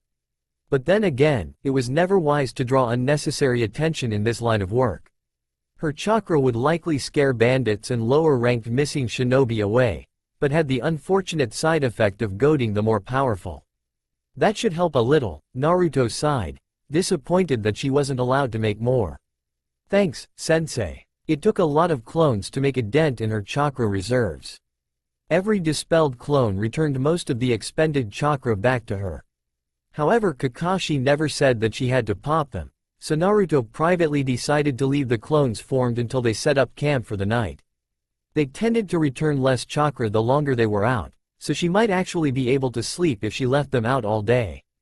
Sasuke finally returned, taking the position at the rear of their formation. He looked relaxed, like he always did at the end of his shift, and there were leaves lodged in his hair. Naruto hid a smile behind her hand. She only wished that it would last.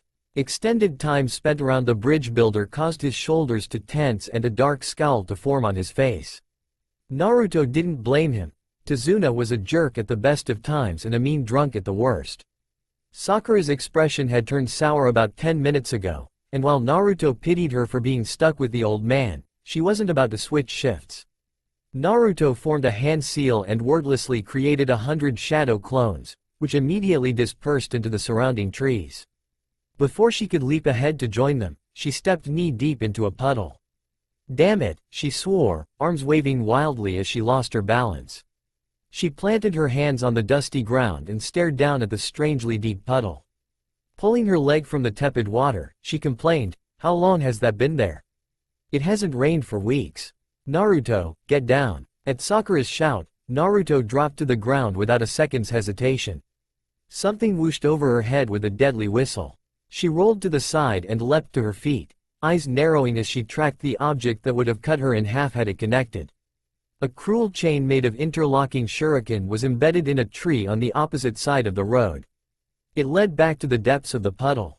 A second chain shot out toward Kakashi, who used kawarimi, leaving a chunk of deadwood behind to be ripped to shreds by the deadly blades.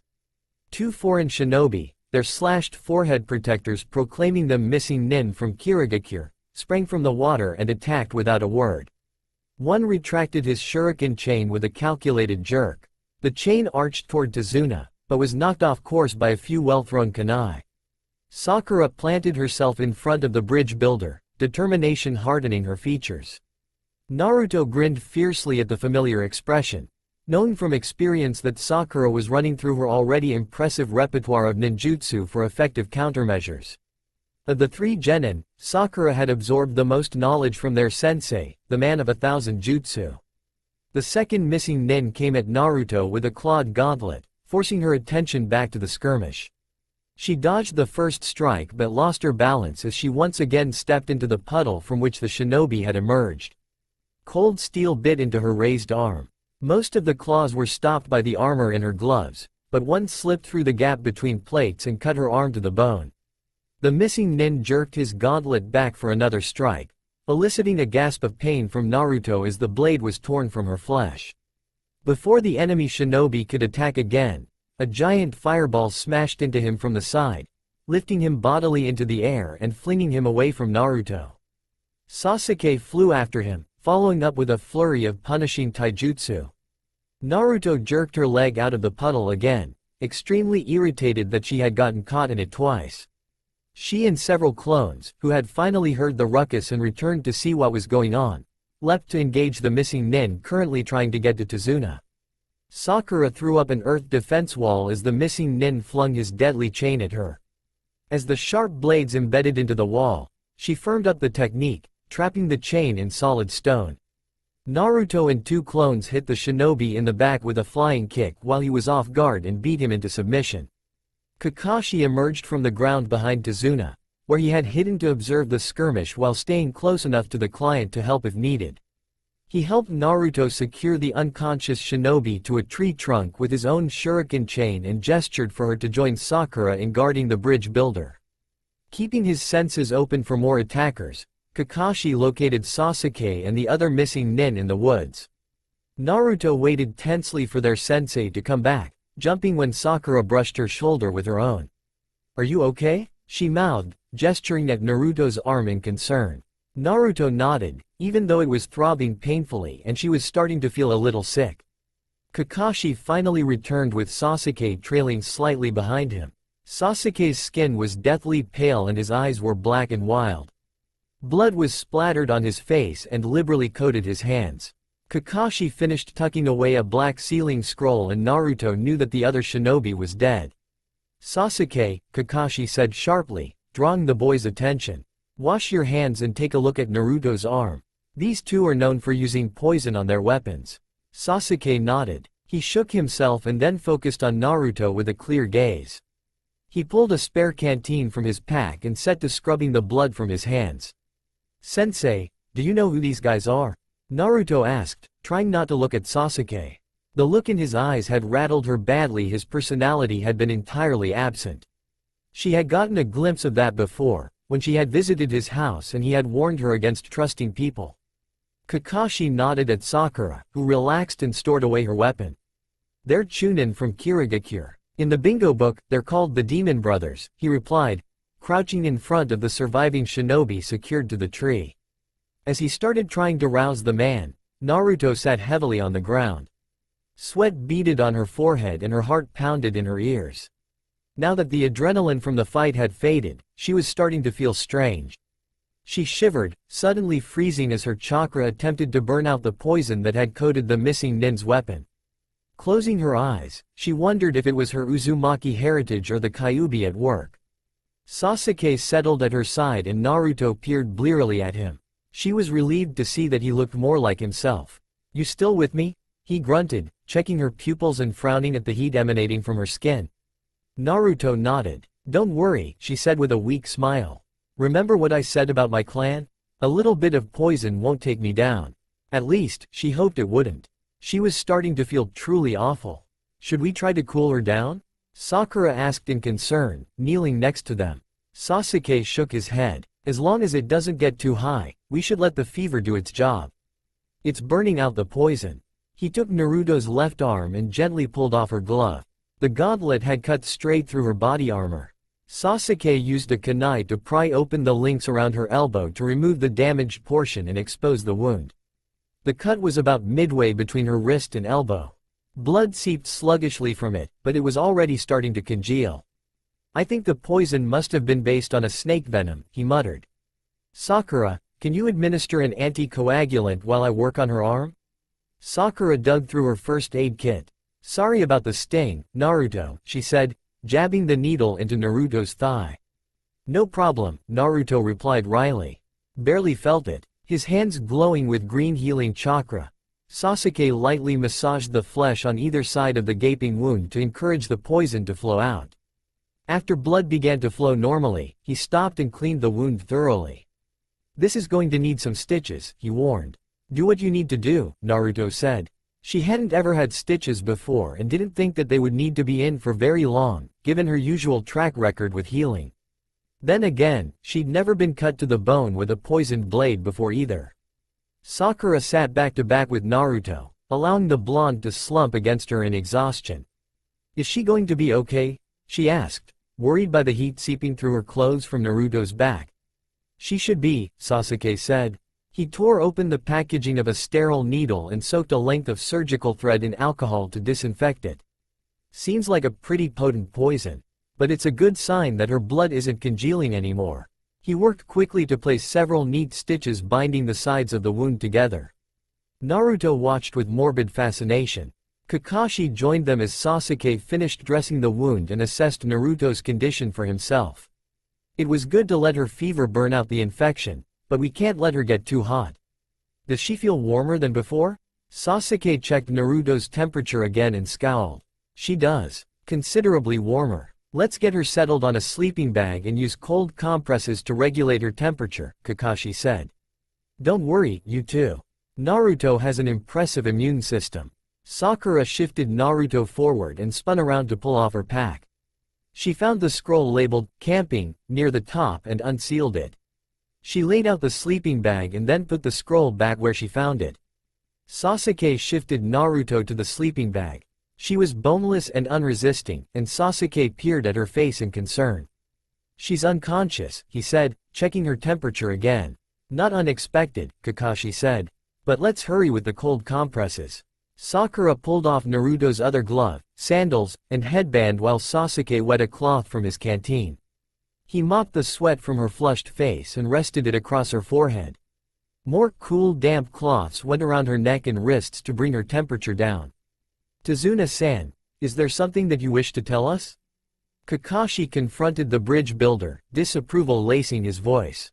It isn't particularly normal for civilians to have Chunin-level missing nin after them. Their client mopped his forehead and looked solemnly at Naruto. The truth is, he sighed, the truth is that Gato is after me. He has wave country and a vice.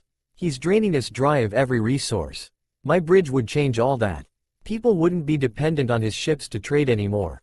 So he's planned to kill you to stop the bridge from being completed, Kakashi mused. He folded his arms over his chest. This mission is definitely above AC rank, he said. If you've managed to cross one of the richest and most crooked men in the world, he isn't going to stop at just 2 Chunin. And given how potent that poison was, Naruto should probably be admitted into the hospital for evaluation. He turned to assess Naruto's condition and was surprised to meet a pair of bleary blue eyes. Sensei, we don't have to go back on my account, she said, blinking away the fog. She propped herself up on her unwounded arm. She fumbled to catch the cloth that fell from her forehead. Kakashi crouched at her side, gesturing for Sakura and Sasuke to give them some space. How quickly are you recovering? He asked in a low voice.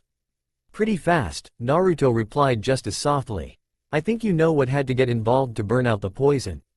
That's why my fever got so high. But now that the poison is mostly gone, I'm gaining back my strength. When will you be on your feet again? And be honest, Kakashi added. Naruto dutifully evaluated herself. I think I'll be good to start moving in a couple hours, but I probably won't be back to full strength until morning, at the earliest, she admitted. That blade cut me down to the bone. I can't even make a fist yet. Okay, Kakashi said, a smile curving his visible eye. He reached out and ran a gentle hand over Naruto's hair. She leaned into the touch briefly, smiling in return. Kakashi turned back to Tazuna and was immediately amused to see Sasuke and Sakura glaring the bridge builder into submission, standing over him with their arms crossed disapprovingly. He coughed to cover a bark of laughter, catching the attention of his students. He sobered and motioned for them to rejoin their wounded teammate. Tazuna-san, Kakashi said. Give me one good reason why we shouldn't turn back to Konoha right now. Sasuke gritted his teeth at the thought of abandoning their first C-rank mission. No matter how justified, it wouldn't look good on their record. Naruto patted his arm in sympathy. The bridge builder spun a sob story of how Gato had choked the life from Wave Country and how he had publicly executed Tazuna's son-in-law for bringing hope back to the town. Because the country was so oppressed by the shipping magnate, he couldn't afford to pay for a higher-level mission, so he had downplayed the danger he was in. And if you don't protect me, my daughter will cry and my poor grandson will grow up hating Konoha, he finished. Kakashi sighed and rubbed his temple. He sympathized with the man. He really did, but this could get dangerous for his kids. What do you three think? He asked, eyeing his students. Since the demon brothers failed, Gato will likely send someone stronger to do the job. Sakura bit her lip. I don't know. I mean, don't you think Naruto should go to a hospital? I'm worried about potential nerve damage to her arm. Sensei, I'll be okay soon and I want to help him, Naruto said firmly, trying to fend off Sasuke, who was determinedly blotting at her face with a refreshed cloth. If you don't stop fighting me, I'll vote to go home, Sasuke growled through clenched teeth. You wouldn't. Naruto gasped in shock. I would, he insisted, brandishing the dripping cloth like a weapon. Naruto scowled, but subsided and allowed him to fuss over her. Talk about a bad bedside manner, she muttered. Sakura rolled her eyes at their antics. It was a clear sign that Naruto was rapidly improving, which made her feel better about continuing with the mission. If she's well enough to try fighting off Sasuke when he's in nurse mode, I think we can handle the rest of the mission, she said, crossing her arms over her chest. I'm not happy that Tazuna-san lied to us, especially because Naruto got hurt, but I do understand why he lied and I think that wave could really use our help. If this idiot promises to dodge the poisoned weapons in the future, I would like to continue with the mission as well, Sasuke added, jerking his head irritably at Naruto, who gave him a wounded look in response. How could I have known that the gauntlet was poisoned? She protested as Sasuke bullied her back into a prone position. That being said, I definitely don't want to experience that again. It was terrible. She lifted her arms to keep them from being trapped in the blanket that Sasuke was pulling up to her chin. Naruto, Kakashi said, sweating slightly. I think that poison would have killed anyone else. It's a good thing I'm not anyone else then, Naruto replied, snuggling deeper into her sleeping bag.